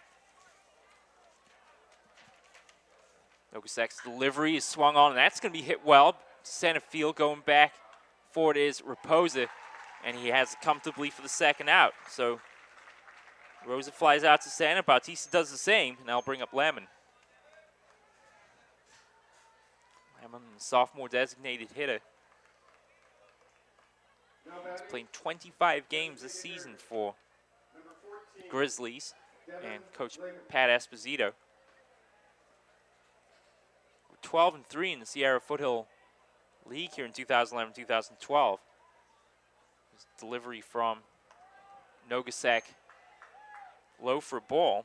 These two teams met 3 times in the regular season, with Wood Creek losing the first encounter 5-3 on April 16. Here's a pitch that's low from Nogasek, 2 balls and no strikes. They lost at Granite Bay 9-3 and then defeated Granite Bay on the 20th of April 6-4 at home. Pitch is high and away from Lemon, so 3-ball count. And as we said earlier in the inning, is how Granite Bay were able to score their only run, was when Lemon was able to get on base following 2 flyouts. And that pitch is low for ball 4, so he walks him again on 4 pitches, and I'll bring up Mitch Hart. Almost the exact same scripting here. Yeah. And just like last time, Corp goes out to the mound for a quick word, saying there's really no reason to, to really worry about anything. Comfortable lead. Granite Bay showing few, if any, signs of life on offense. And time beginning to run out for the Grizzlies here in this Division II championship game. That will bring up Mitch Hart. Right-handed bat delivered from Nogasek over the plate. Good pitch for strike. 0-1 the count.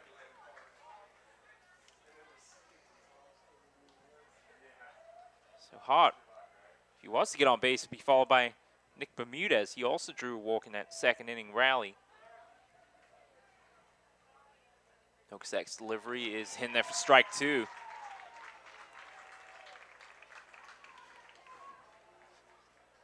So will this be the 4th strikeout of the day coming up for Steven Nogasek here as he faces Mitch Hart? He's already got 2 strikes.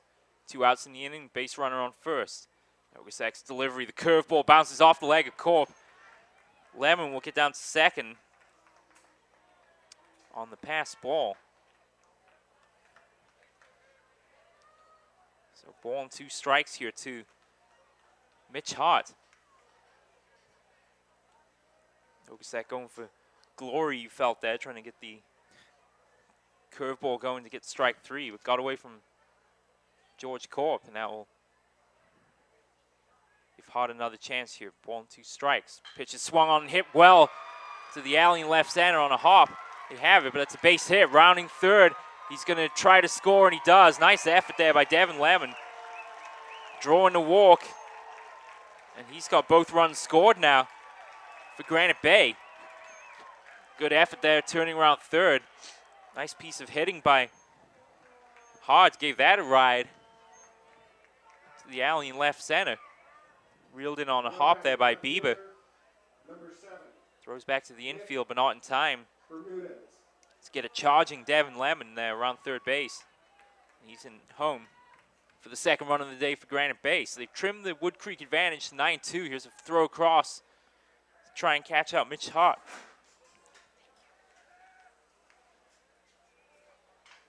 So ball and 2 strikes here.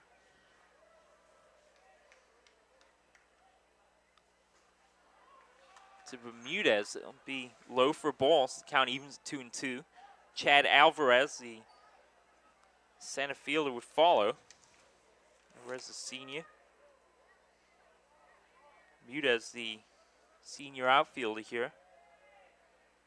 Playing left field tonight for the Grizzlies. 2-2 the count. Delivery is in there for a strike.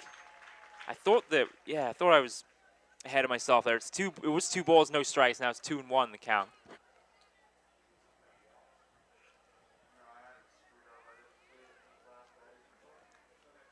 The scoreboard says 2-1. Oh, 1-1, excuse me. I had 2-1 down, so we'll have just a second. There's another good pitch over the plate by Nogasak. That's definitely strike 2.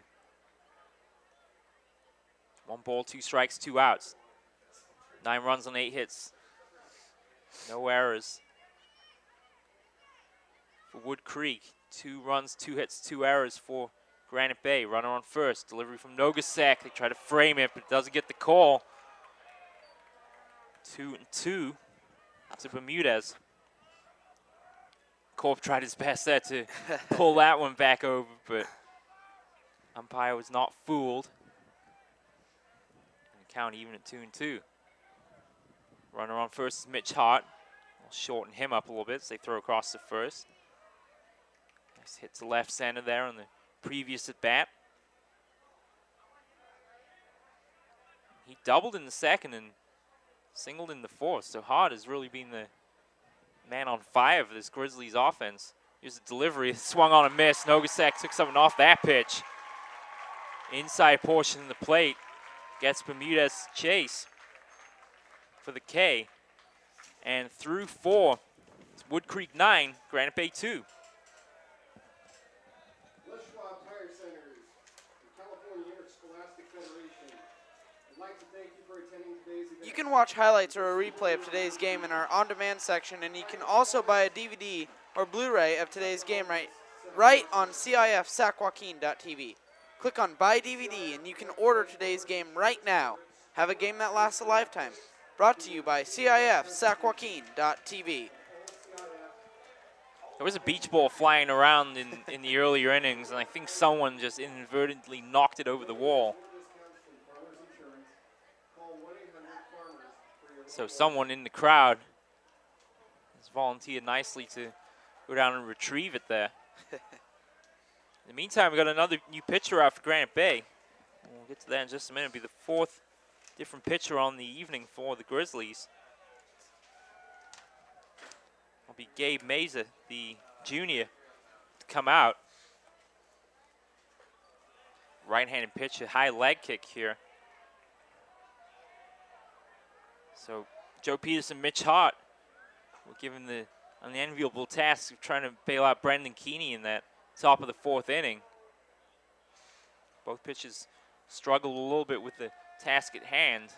Yes, indeed, there was the beach ball that was retrieved from the parking lot below, so hopefully a little bit more care is used this time in ensuring it remains within the hittable portion of the seating area, I suppose. And for Granite Bay fans, it might be the only thing left to enjoy in this game, which has unfortunately got a little bit out of hand for the Grizzlies. I believe that's why they're cheering so loud. They don't have much else to cheer for here. Yeah, down 7 runs here and just 9 outs remaining. We need to get some offense going in a hurry. Nogasak has been not outstanding, but not his best game by any stretch of the imagination, but he's been efficient, just limiting Granite Bay to 2 hits. Both of those by Mitch Hart, who doubled in the 2nd inning, singled in the 4th. But it's been Lemon who's taken full advantage of the free passes granted by Nogasak to score both runs. Yeah, and you got to wonder what happened to the form that Nogasak was in the 1st inning. I mean, he was lights out, and then he's just kind of slowly deteriorated. It's a tough time of day to play, too. I mean, it's the final game of 3. You know, the lighting is fading here, although we're still, well, quite a ways away yet from sunset, but the shadows almost totally enveloping the infield now, whereas when we started, they were just creeping up to the right field foul line.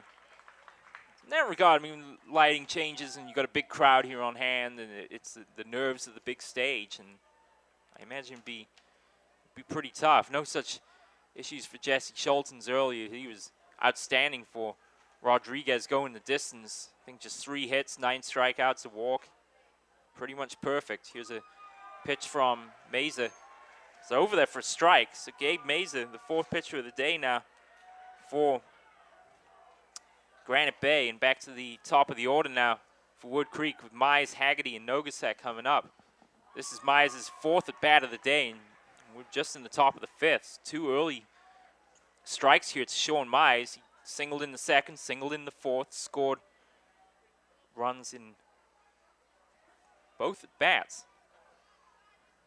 As Wood Creek have established this comfortable 7-run lead here in the top of the 5th inning.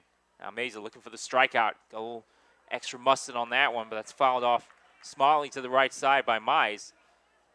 And he'll remain in the at-bat, albeit with a 2-strike count against him.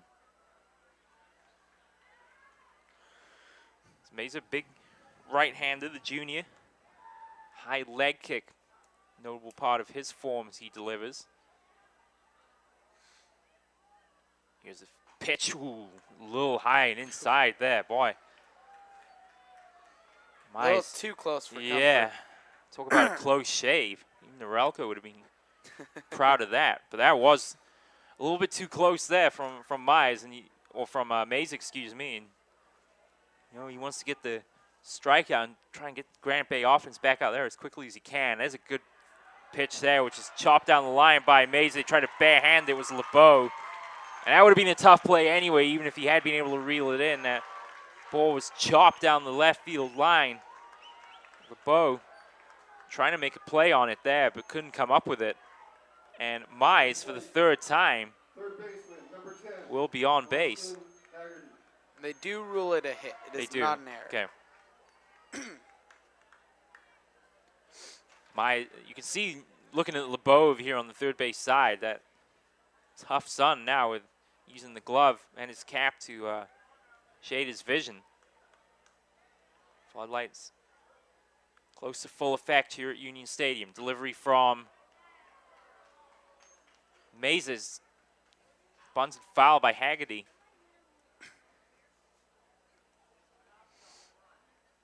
Haggerty doubled in the 2nd. Is that correct? I didn't quite get that part. Yeah, he did double. And you got to wonder why they're putting him out here for a sacrifice when he can hit the ball pretty well. Yeah, showed bunt on that first pitch there that fouled off left side for a strike. Base runner is Mize on first. After his 3rd single of the day, that pitch is outside.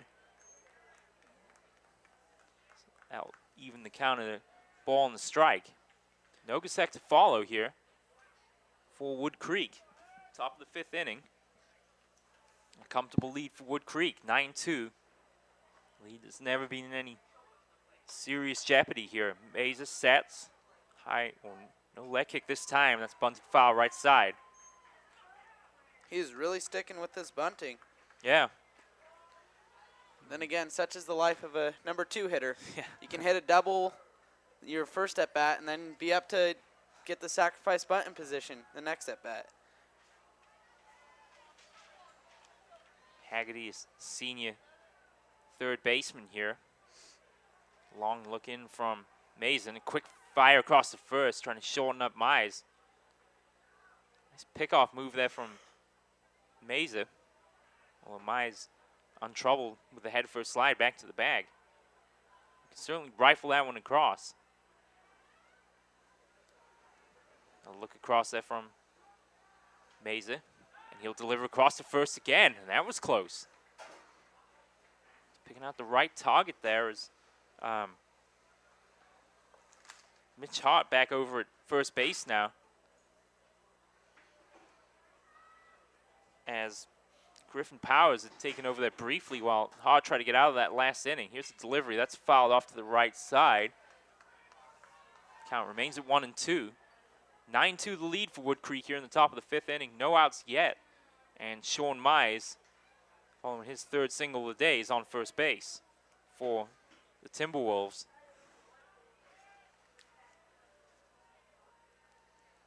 Mesa sets. Off goes Mize. Thought about heading down to second base. Gets Haggerty on the punch out, though. Good pitch outside there from Gabe Mesa there to get his first batter of the evening. And that will bring up Nogasek. So Nogasek grounded out, or walked in the first, grounded out in the 2nd, walked in the 4th. scored in that fourth inning. Mesa fires across the first.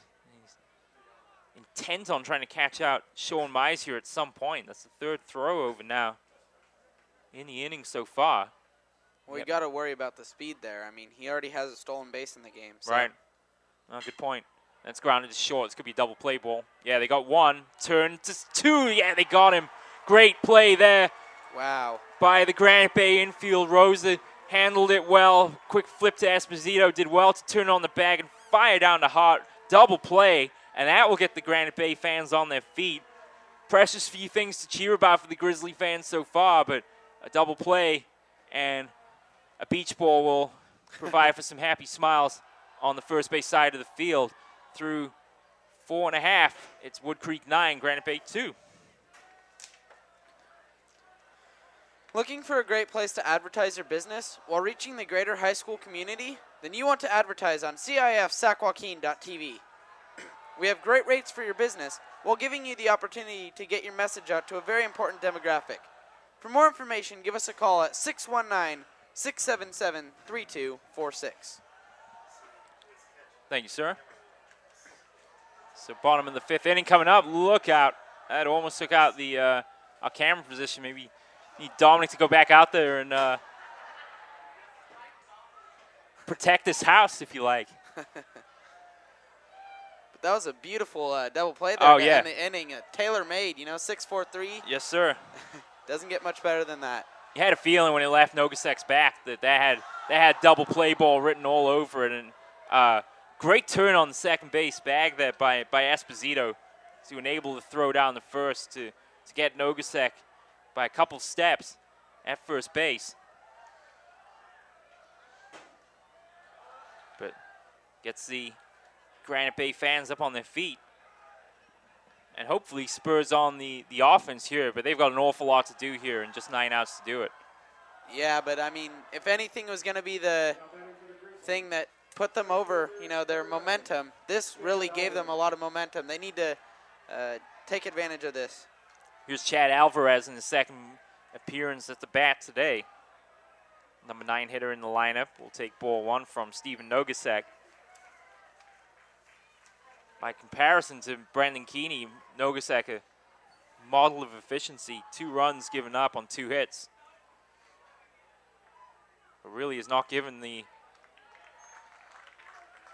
Grizzly offense much to cheer about today. So ball and a strike now to Alvarez, and he swings and misses the second one. And might we be seeing Nogasek finding the groove that we saw him in the first inning when he struck out Esposito and LeBeau to open the game? He struck out Bermudez to end the 4th inning. Now he's got 2 strikes against Alvarez. Pitches swung on, fouled off right side as Nogasek brought the heat that time. The count remains at 1-2. It's Alvarez, Esposito, and LeBeau here in the bottom of the 5th. And Granite Bay trailing by 7. 1-2 pitch. Hits Alvarez. That hit him in the shoulder. He did try to turn away from it, but the pitch tailed away. And Nogasek doesn't seem to think that hit him. Trying to plead his case there after the, Valencia's going to go out and have a word. He's going to say that Alvarez, in turning his body away from the delivery from Nogasek, didn't touch him, but Alvarez did a nice job of selling if it did indeed hit. You're saying it hit his helmet, Joe?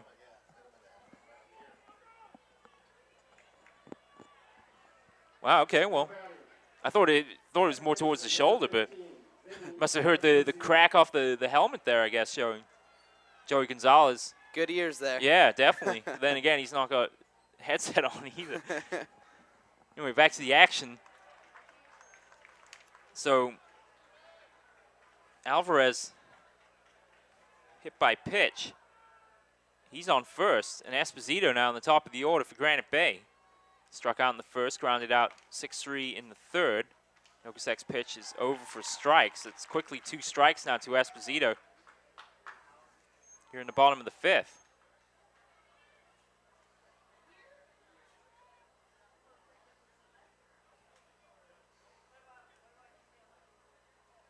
One ball, 1 strike here to Esposito. Alvarez on first. Throw across to first. Not in time to get the retreating Alvarez. And now Nogosek will focus on the task at hand. Here's a delivery. That's going to be low and away, or low and inside. 2 balls and a strike. And really, Granite Bay now and Lucas just have to take this on a pitch-by-pitch basis. They can't get too far ahead of themselves here. Just try and battle it at every pitch and try and make something happen here, trailing by 7. Oh, that pitch is over for a strike. Wow. That was Esposito very can't believe close. it. Thought that was inside for sure. It was right around the letters. But it's over for a strike. It's 2-2 now. So Alvarez on first, hit by a pitch. Yeah, and Grizzlies, like you were saying, they got to take this piece by piece and slowly creep their way back in this. Alvarez, he comes off the glove of the right fielder. Coming back to first is Alvarez. He's going to be out at second base. Wow, he took off running. He thought he was going to be out. He had to run all the way back to first as that came off the glove of Bautista. A little casual there in right field on for the laser by Esposito. So Esposito sent that to right. Bautista couldn't come up with it. Alvarez had already gone down to second, had to come back to first, and try to hustle back to get to second, and he was out by about 10 feet. And then then Peja bobbled that at second base, giving a faint glimmer of hope that Alvarez would somehow beat the tag, but unable to do so. And that's the first out of the inning. However, Esposito gets down to first base. It's a delivery from Nogosek's way outside. To LeBeau, 1 ball, no strikes. And you wonder when Nogosek's time is going to end. His pitch count is creeping up there at 83 already. Throw across the first to try and shorten up the lead of Vinny Esposito. So Alvarez out at second base. Esposito now the base runner for Granite Bay, and the left-hand batting Nick LeBeau at the plate. Now that pitch is going to be away from Nogosek, and you're right. I mean, it's getting up to 100.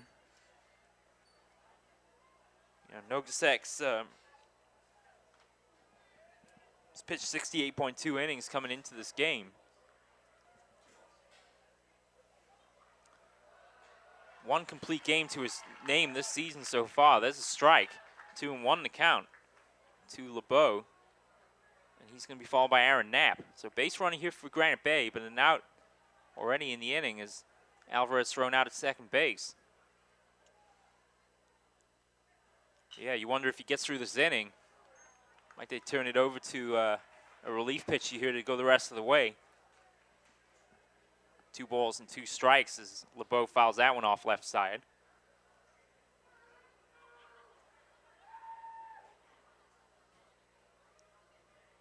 Nogosek along looking for the sign. Satisfied with the sign from the catcher. Now he sets. Here's a delivery. It's going to be outside, ball 3. So full count again.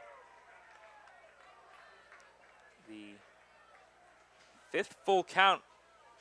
Let's see, 4th full count of the game so far for Nogosek.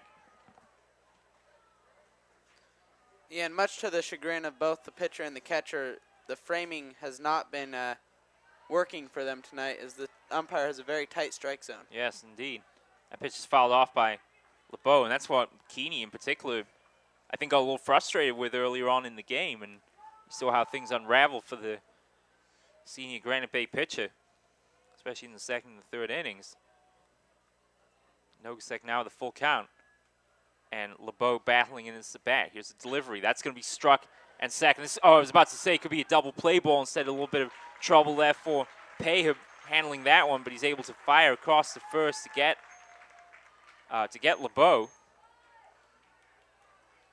So LeBeau grounds out 4-3 for the 2nd out of the inning. Alvarez, was thrown out at second for the first out. So Granite Bay with 2 outs now. And the junior catcher, Aaron Knapp, bat from the left side. He grounded out in the 1st, struck out in the 3rd. And the 3, 4, and 5 hitters for Granite Bay have struggled mightily so far. No hits, 6 plate appearances, 1 strikeout. That was courtesy of the man at the plate right now, Aaron Knapp. He takes the first strike from Nogasak. Is he at 100 pitches? Not quite. 99? I have him at 89. 89, sorry, I thought you said 90 earlier. So 89 Oh, pitches for Nogasak. Delivery, curveball, misses, inside. Ball and strike. It's a Knapp. Rosa will follow. Runner on second base is Esposito. Here's the delivery. That's going to be over the outside corner. Good pitch there from Nogasak. Ball and 2 strikes now, 2 outs in the inning for the junior.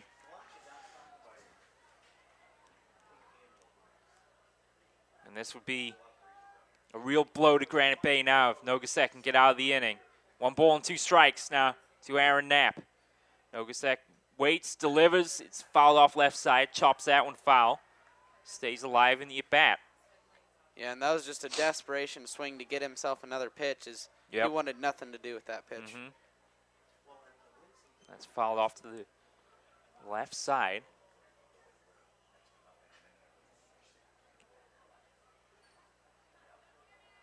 Hush falls over the crowd here as Nogasak prepares to deliver this 1 ball, 2 strike offering to Aaron Knapp.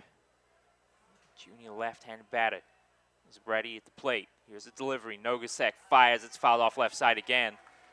We saw a battling a bat from Nick LeBeau, although that ended with a ground out to second base. And now we're seeing a similar bat from Aaron Knapp. 1 ball, 2 strike count here. Fouled off 3 consecutive pitches. Yeah, and a similar swing there is he's looking for his pitch and just fighting off all these other pitches that are really close. Knapp will call time as Nogasak taking a little bit too long with Corpet to decide on plan of action. He's ready now. Here's the delivery, 1-2 count. Looks like a changeup. It was high above the letters there to even the count at 2-2. Rosen will follow. 2 outs now, 2 balls, 2 strikes. Grizzlies really need to hit here to stay alive in the inning. Here's the 2-2 delivery. It's inside. Full count again. It's the second full count now of the inning, and this is a good at-bat here by Aaron Knapp, and it's a shame for Granite Bay they weren't able to produce some more like this. Yeah, and he's really working the count here, and like you said, too little, too late. Yeah, making Nogasak work for this final out of the 5th inning. Here's a pitch swung on. That's grounded up.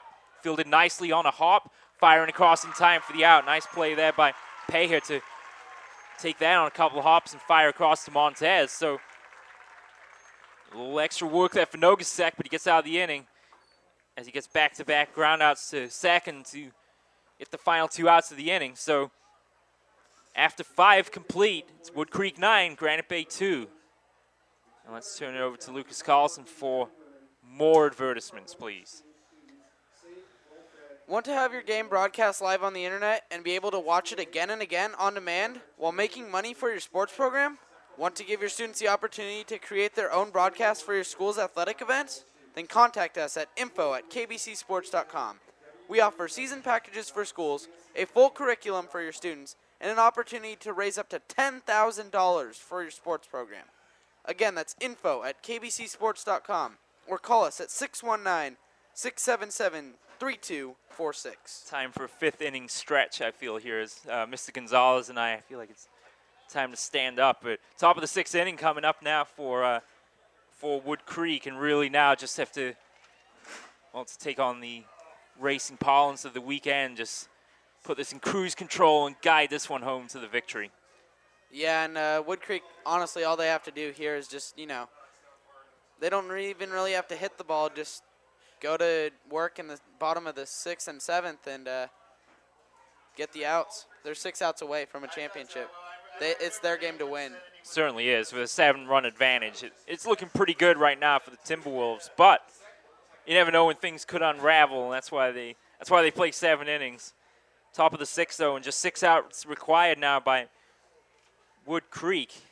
And if Gabe Mays has anything to do with it, he'll try and make that, or try and do his best here to prevent Wood Creek from scoring any more runs. And you think at this point, any more runs scored by Wood Creek would certainly finish off the Grizzlies. Yeah. Grizzly Bears to sleep. So Number 21, Alex Montez. Montez will be followed by Corp and Bieber in the inning. This will be Montez's 4th at bat of the day. Grounded out in the first, singled in the third, popped out to third in the 5th inning. Waiting the delivery from Gabe Mazer. That's going to be high and outside for ball 1. Montez, Corp, and Bieber. And Corp is really an early candidate here for our CIF Sac-Joaquin.tv player of the game. 3 singles in his 3 bats so far. That pitch is outside again from Mazer. So yeah, and along with that, he's had 2 runs scored and also added an RBI. Yeah. So something to look for. Where'd you get the RBI in the 4th inning? 4th inning, okay. Strike from Gabe Mazer there over the plate. It's 2-1 the count. He'll fire outside again. So 3-1 now to Montez.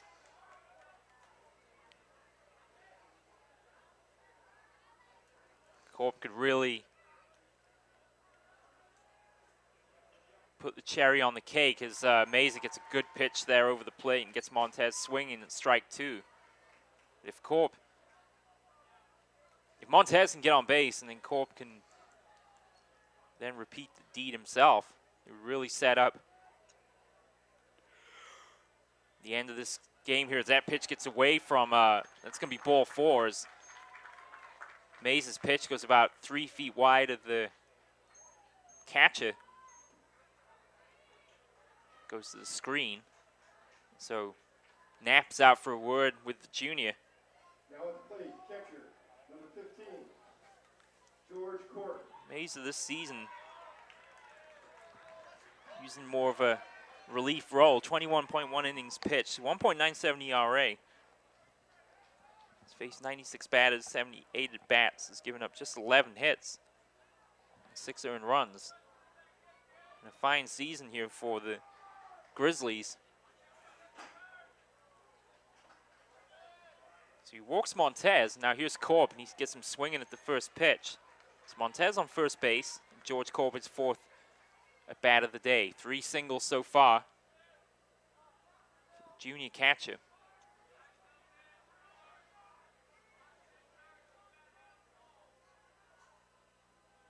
Short lead by Montez at first. Pitch high from Mazer, leaving the count of the ball and the strike.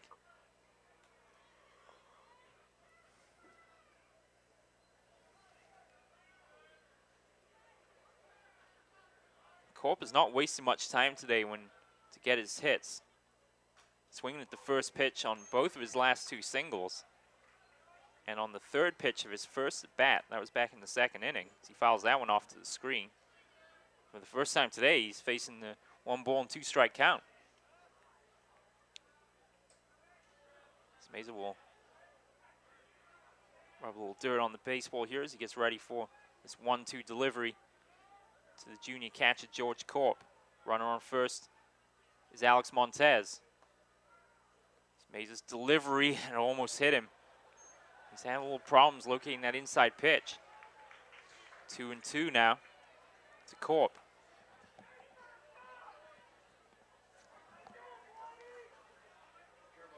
Extra step, 1 extra moment here to prepare himself for the junior right-hander. Here's his delivery, swung on a miss. And he got Corp swinging. Nice pitch there by Mazer to come back with a fastball over the plate. Strikes out Corp for the first out of the top of the 6th inning. And that will bring up Perry Bieber. Number 5, Perry Bieber. So Bieber as well has taken advantage of his opportunities today, walking in the 2nd, singling in the 3rd, and walking in the 4th.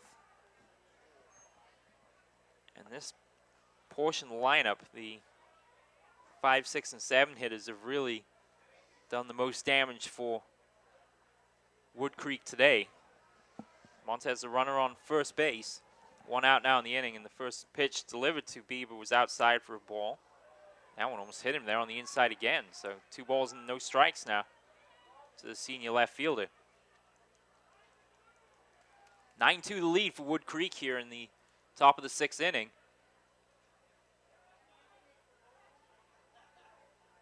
There's a throw across from Mesa. Got a great move to first, but Montez able to slide back in time to avoid the tag.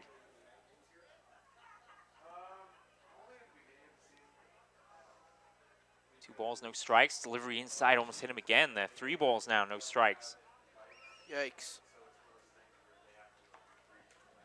A little chin music there, and that'll wake up the batter. Yeah, certainly will.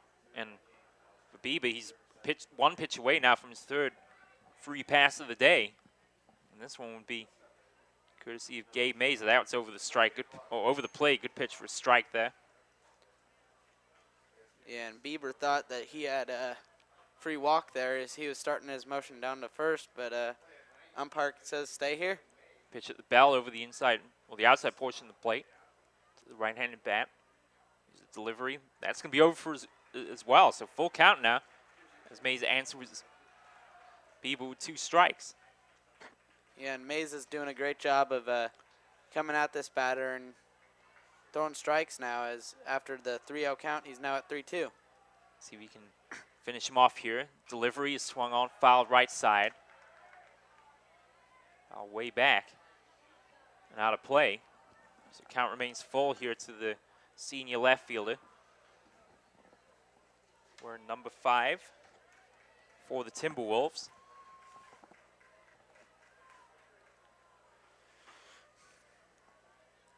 Mesa will take a quick glance over at first.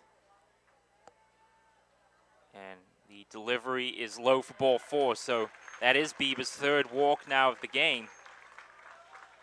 So he walked Montez, struck out Corp, walked Bieber, and now Austin Blatnick will come to the plate. He singled in his last plate appearance back in the 4th inning.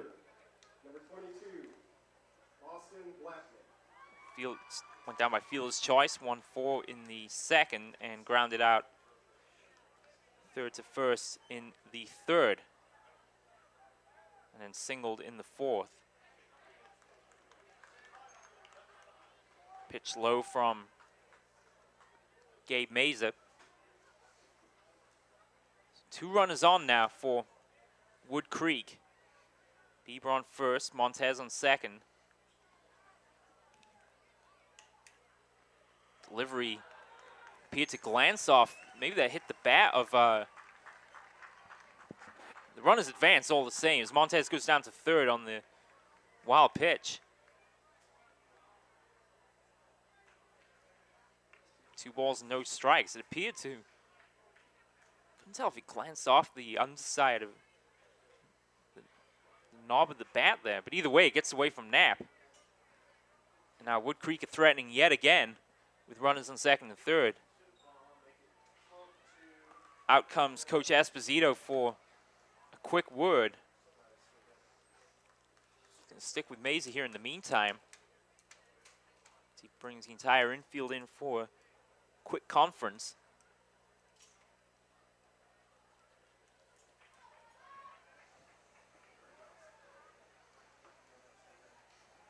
Gives Dominic a quick chance to go and snag some nachos there. Well played, young man, I must say.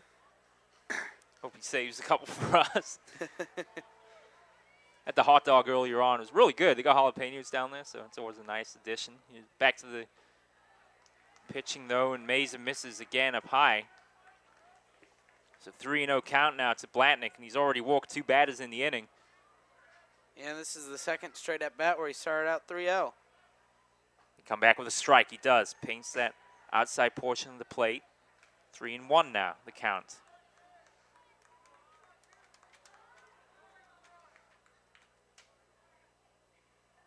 Three-one delivery. Swung on and missed. Good pitch. Back-to-back full counts now. And as you mentioned, starting out with 3 balls, coming back with 2 strikes. Blatnick will take a deep breath before standing in. Runners on second and third, infield playing in.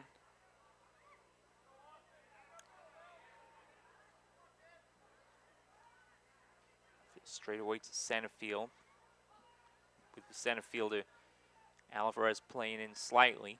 Delivery from Meza is fouled off right side, off into the bullpen. Count remains full. Just the one out in the inning so far, courtesy of Corp, who struck out. But Montez and Bieber taking full advantages of the free passes they were issued so far, with Montez on third and Bieber on second. And this is pretty much the same exact at-bat as the last at-bat ended with a foul and then a ball four. Here's the delivery. Curveball's high, and that's going to walk Blatnick as well. So 3 free passes issued now by Gabe Meza, who's battled through these at-bats for sure, but just can't find the target, and that's been really the story all evening for Granite Bay. Looks like we're going to have a change, a pinch hitter here for Paher. It will be number 3, the sophomore, Hank Pankratz, coming into replace the senior Bobby Paher. So Pankratz, the sophomore, wearing number 3, will bat for Paher. He's a left-handed bat, and he'll take ball 1 from Meza.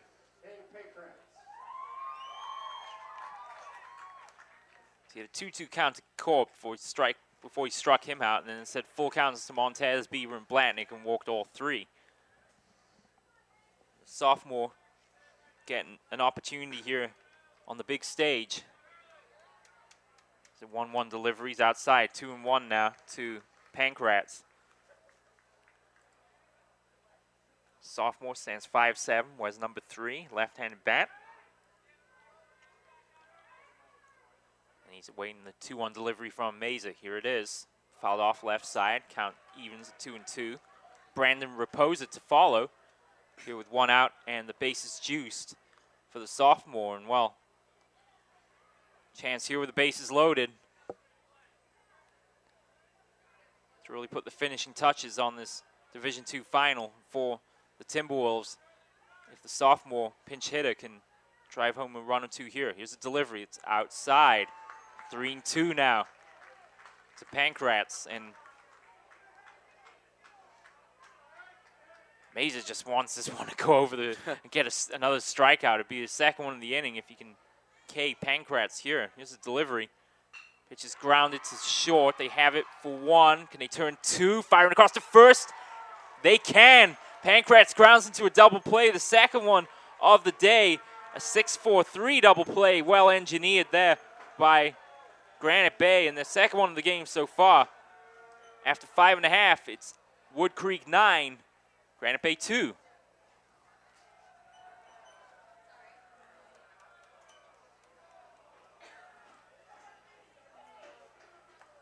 I'll read an advertisement here while Lucas is busy totaling up some statistics. So we'll give you a little information about next weekend. CIF Sac-Joaquin.tv brings you the Division I baseball finals next weekend, Friday and Saturday, June 1st and 2nd, as we conclude the 2011-2012 athletic year. We'll start the best 2 out of 3 championship on Friday at 7 p.m., then conclude with a second game at noon on Saturday. A third game, if necessary, to follow straight afterwards. It's really all the baseball action you could possibly handle this week, all brought to you by CIF Sac-Joaquin.tv. Don't forget, we'll also be at the Oakland Alameda County Coliseum. What a thrill that will be for the Play On Sports crew at the Oakland Coliseum as the heroes of the North Coast section baseball season come out to the big stage in Oakland to decide the North Coast section baseball championships. Michael Smith, James Davies, Harold Mills, and myself will be there for some epic baseball action. So don't forget to tune in on your homes for high school baseball here in the great state of California, the northern half of the state, CIF Sac-Joaquin.tv and CIF Northcoast.tv, your home for high school sports, part of the Play On Sports Network. So bottom of the 6th inning then for Granite Bay, and luckily for them, they've been able to get out of the last 2 innings with double plays to end the deal. Nicely engineered double plays, thanks to Messrs. Rosa, Esposito, and Hart, combining for double plays to get Pankratz and Blatnick out on the last inning, and in the previous inning, Mize and Nogasek. So Granite Bay, 7 runs is a tall task indeed here for their offense, but stranger things have happened in the game of baseball, and let's see now if Nogasek can finish the deal as he comes out for this bottom of the 6th. That one's grounded off his glove. Oh, well played at second base there to fire for the out. That was a nice adjustment rate by Pankratz there, or by Paher, excuse me, who's still out in the field for Wood Creek. Even though he got pinch hit there. Pankratz pinch hit for him in the last inning. Paher remains out in the field and made a nice adjustment there as the ball caromed off the glove of Nogasek, and he's able to fire across the first for the first out of the inning. So Rosa goes down. He grounds out 4-3, and that'll bring up Brett Bautista. Rosa, the number 4 hitter today for Granite Bay, 0 for 3. 2 flyouts and a ground out. Bautista not much better himself, flying out in the 2nd and the 4th. So could really use a base hit here to try and get this Grizzly offense underway. But again, it's with limited number of outs remaining and 7-run deficit to make up. Could be a tough task for the Grizzlies.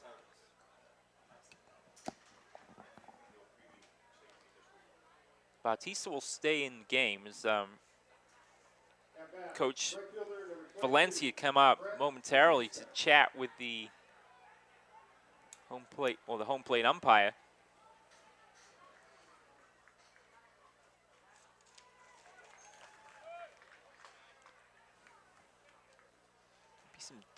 We'll see some defensive substitutions here in just a minute. In the meantime, first delivery from Nogasek's over for a strike. Here's the second one, and that's going to be popped to left. Tough play here. Oh, ranging across and making a fine play from short was Mize, and he was ranging there to pick that out of left field right along the line. And he read that one all the way, Lucas. Wow, that was a great play. I mean, if they had a Sports Center top 10 for high school plays, that would be number 1 right there. It's definitely one of the better fielding plays we've seen today. And you got the feeling that as soon as the ball went in the air, it was definitely playable, and Myers read that one all the way. So Bautista's woes at the plate continue as he flies out to short on a nice effort there by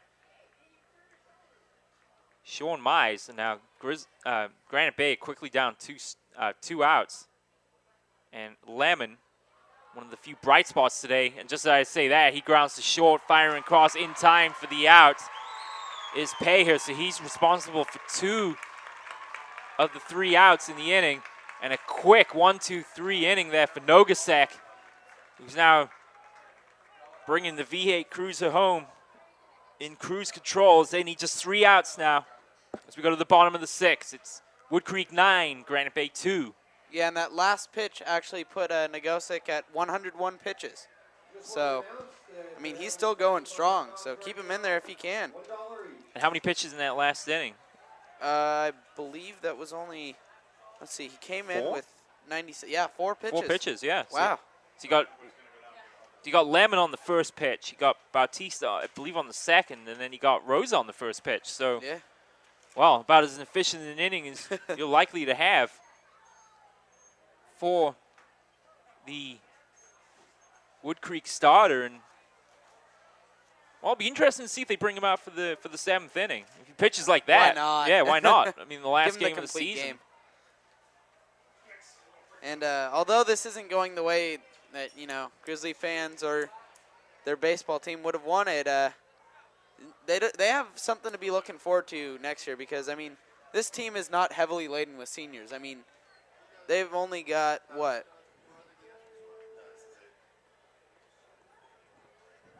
Like 8 seniors on their team out of the 25 or so people on their team. That's not a good percentage. Grizzlies have a lot to look forward to next year. Well, they've got Alvarez LeBeau, and of course, Keeney moving on next year, Jordan Blake, Joey Mugno, Jared Walbert, and what's the other one I was missing here? Monkdale haven't played a role in this game so far to date, but Knapp is coming back. And that's definitely a help anytime you'll have a senior catcher returning to lead the battery for the Grizzlies. Yeah, and we have another pinch hitter. Number 14, Joey Valdez. So Valdez, the senior, comes on here in the bottom of the 6th inning.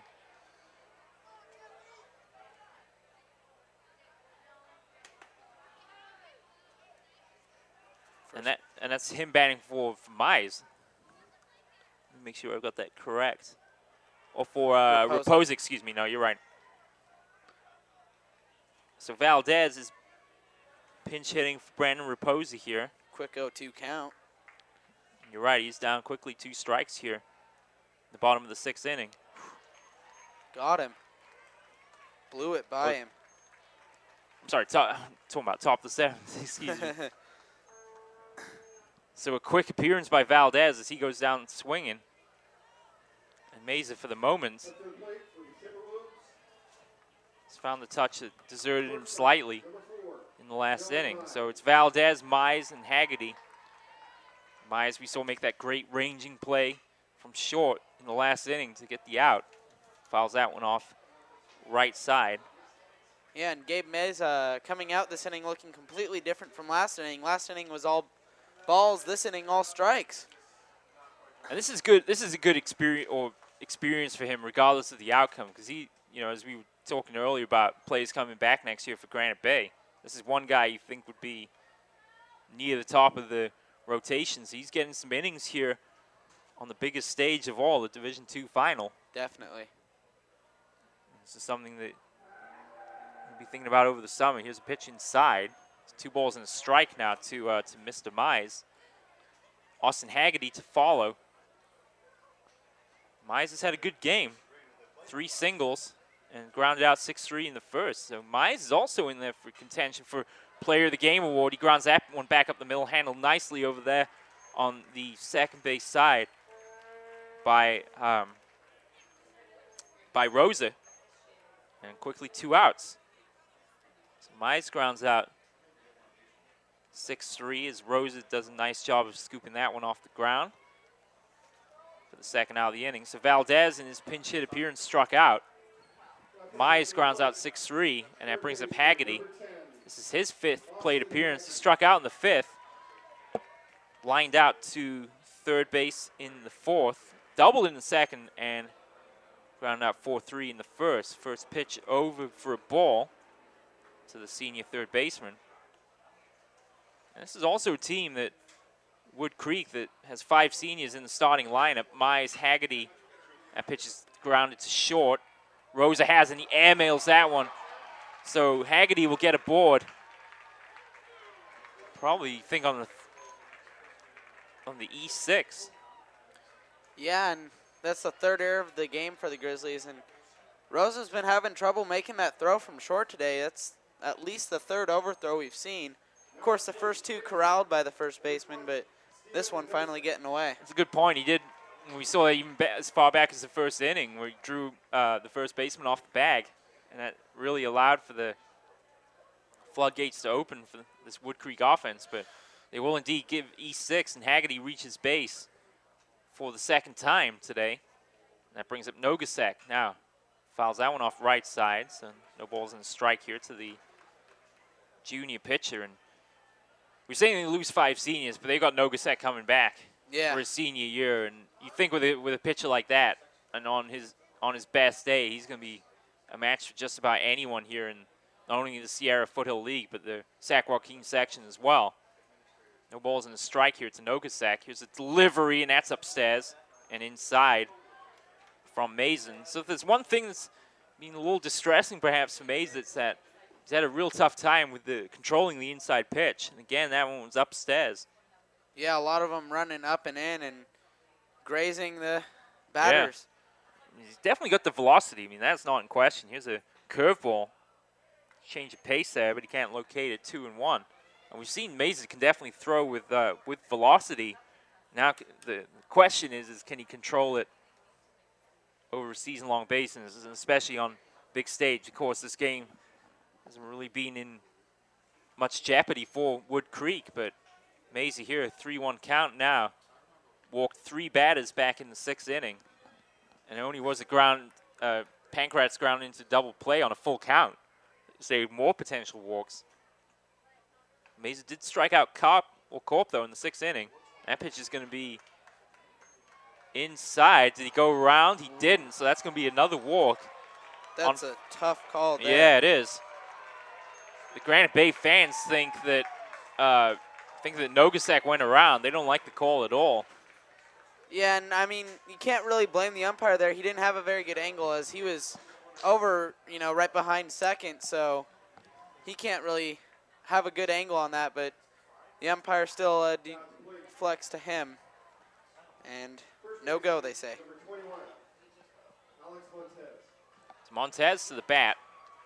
Coach Valencia out to exchange pleasantries with the home plate umpire. Perhaps another pinch hit appearance coming up here for Wood Creek. So 9 runs and 9 hits. And I'm not sure if that part of the scoreboard isn't working, where the errors are for Wood Creek. They're going to bring in a pinch runner. So Nogasak will leave, and the pinch runner to replace him will be the senior Thomas Osala, 6'3" senior. No, I don't think Wood Creek has had any errors today. That's what I thought. Just wasn't sure. But yeah. 3 errors for Granite Bay, 2 runs, 2 hits. 3 errors for the Grizzlies. So Osala on to run for Nogasak. Runners on first and second now for Wood Creek, and that pitch gets away from Knapp. He can't find it.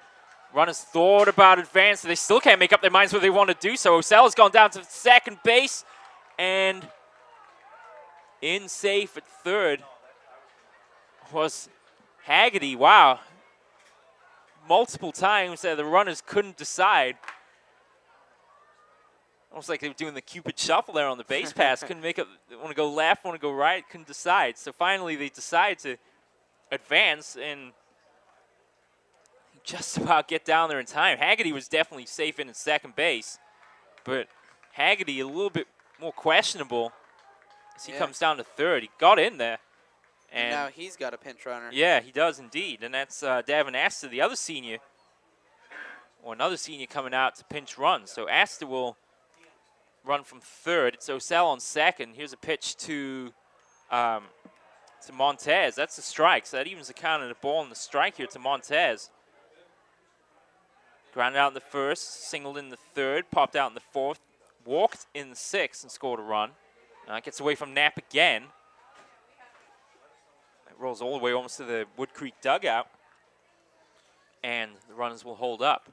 So again, the control problems. A little bit troublesome here for Mesa.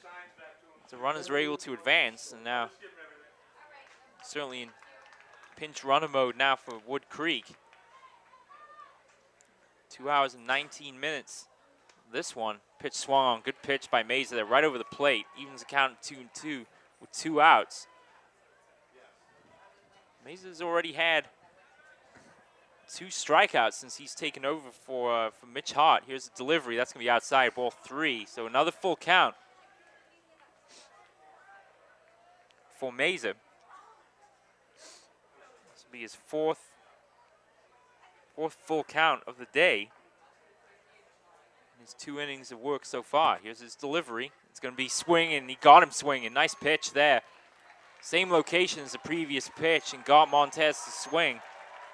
So Montez goes down swinging. Last of the 7th coming up now for Granite Bay, but an awful lot of work to do here as they trail by 7. It's Wood Creek 9, Granite Bay 2 as we go to the bottom of the 7th inning.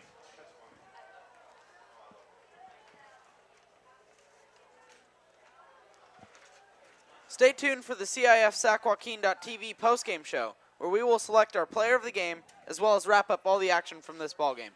That's coming up following the game on CIF Sac-Joaquin.tv. Thank you, sir. So last of the 7th, and Nogasak out to finish what he started here. 101 pitches for the junior, and 3 outs required here for Wood Creek and a Division II title.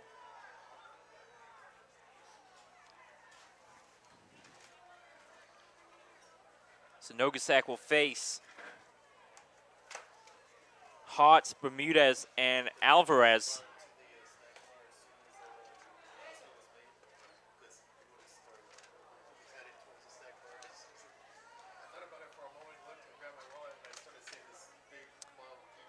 So Nogasak going through his final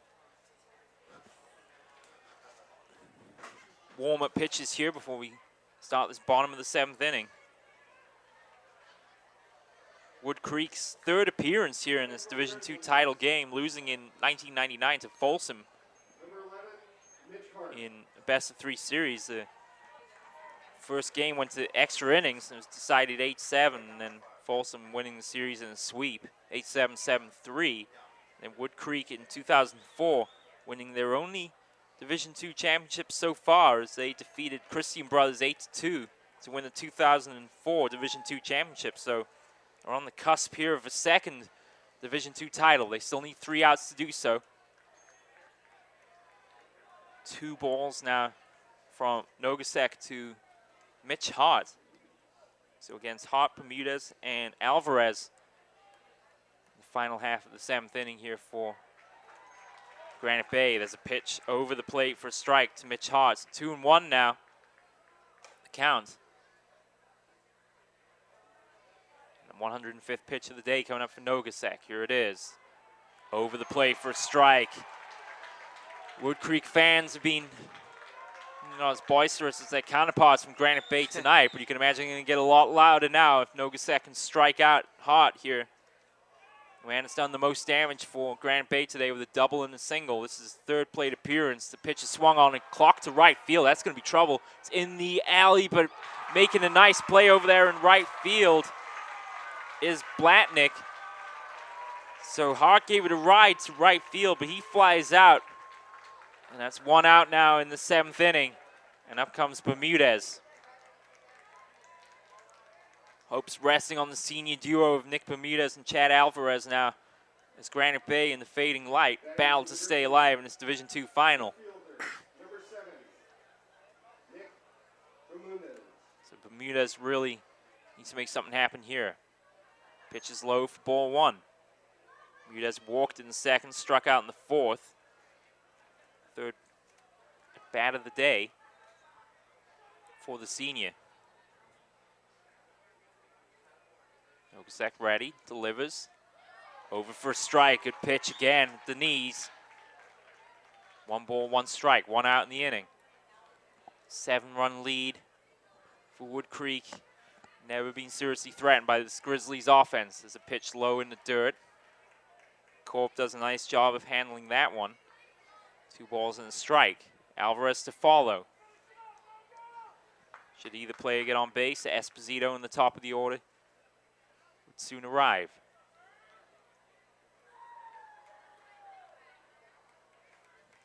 Here's Nogasak's delivery, swung on and missed. 2 balls, 2 strikes.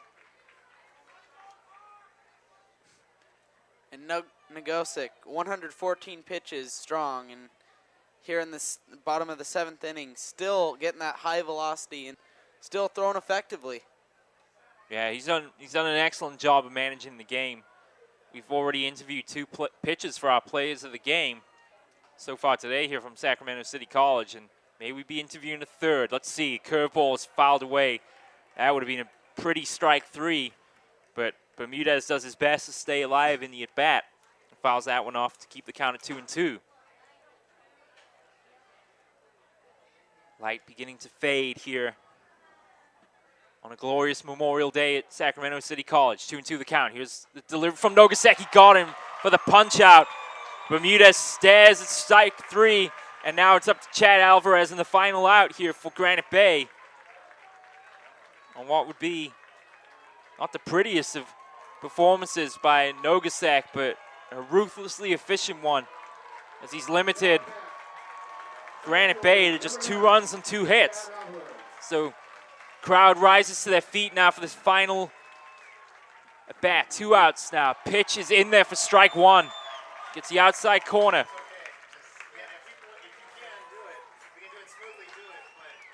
Nogasek working quickly now. Here's the delivery. He's in there for strike 2. One more strike. Oh, I think they've given that as... They did... No, they said it's 1-1, the count. Have to stand up here to be able to see what's going on. Whoops. Sorry. 1-1, the count. Everyone on their feet here in front of us. Can't see the umpire. That's going to be 2-1, I believe. Pitch outside. Entire Wood Creek cheering section on their feet. Guy with the iPad holding it up. There's strike 2, swinging. And now Nogasek is 1 pitch away. And actually the guy with the iPad there may help me out because then I can see what's going on. So 2-2 the count now to Nogasek. Alvarez stands in his way. 1 pitch required here for Wood Creek. Here's the delivery. Pitch swung on and missed. He got him. He strikes him out. Nogasek jumps into the arms of George Korp. And Wood Creek have just won their second Division II title, the first one in 8 years for the Timberwolves. And they pull out a 9-2 victory here over Granite Bay. Steven Nogasek strikes out Chad Alvarez to end it. A fine pitching performance here from the junior. And Wood Creek's offense explodes in the early innings for all 9 runs. 4 in the second, 2 in the third, 3 in the fourth. That was all they needed. That was all they needed. They really could have got away with the runs they scored in the second inning. But what a performance from the star junior pitcher, Steven Nogasek. And we'll take a short break here as we discuss our player of the game. And we'll be right back with Wood Creek 2012 Sac-Joaquin section Division II champions. Back in a moment.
Back with you live on CIF Sac-Joaquin TV. Stephen Davies, Lucas Carlson have just watched Wood Creek take their second Division II title here with a 9-2 victory over Granite Bay. And after some discussion, it didn't take us long to come to our consensus and our player of the game, Steven Nogasek, with a fantastic pitching performance. Yeah, and I mean, he was on fire today. That first inning really set the pace for the game, and he had a couple of hiccups here and there, but I mean, not much to worry about. Only 2 runs given up, and like you said, not much. He just came out here and gave the performance of a lifetime. on possibly the biggest stage of his life so far. Yeah, I mean, anytime you've got your, the game featured on the front page of the local sports paper, it's kind of a big deal. And so in a much ballyhooed contest between him and the graduating senior, Brandon Keeney, excuse me, he definitely came out the winner in this encounter. Keeney lasted 3.2 innings. Yeah, 3.2 innings by comparison, giving up 7 runs and 7 hits, and really struggled with his control from the get-go. And in contrast to Nogasek, who struck out Esposito and LeBeau to open the game, had some moments where he lost the control, but overall, especially in the end, finishing with a flourish as he got Bermudez looking and then Alvarez swinging to end the game. And an efficient last couple innings, in particular, throwing just 4 pitches in that 6th inning. And then, by my count, call it 10 or 11 in the final inning. So really a Give or take. Yeah. But overall, it's Stephen Nogasek who makes it a perfect day for pitches here on CIF Sac-Joaquin.tv as he gets our Player of the Game award. So we're going to go down and have a quick word with Mr. Nogasek, and you'll have to check out our website, CIFSacJoaquin.tv, for the interview with Stephen. He will, of course, we can't take all of our equipment down to the field to interview him, so Joey Gonzalez and I and Dominic will head down there and interview him on the field. So that about does it for our Memorial Day baseball coverage here from Union Stadium on the campus of Sacramento City College. It's been a fantastic day of action as Wood Creek, Rodriguez, and Valley Christian, all winners on the day here on Memorial Day on CIF Sac-Joaquin Section Championship Day from Union Stadium on the campus of Sacramento City College. For Joey Gonzalez and Dominic Baraka, Lucas Carlson, my name is Stephen Davies. Thanks for joining us. We can't wait to see you this coming weekend as we conclude the 2011-2012 season with wall-to-wall baseball action from the CIF Sac-Joaquin section and the North Coast section as well. Be sure to join us on Friday and Saturday as the entire Northern California Play On Sports crew bring you the remaining games in the 2011-2012 academic year. Thanks for joining us today on Memorial Day. A happy Memorial Day to you and yours. We'll see you next time on your home for high school sports, CIF Sac-Joaquin.tv. Good night for now.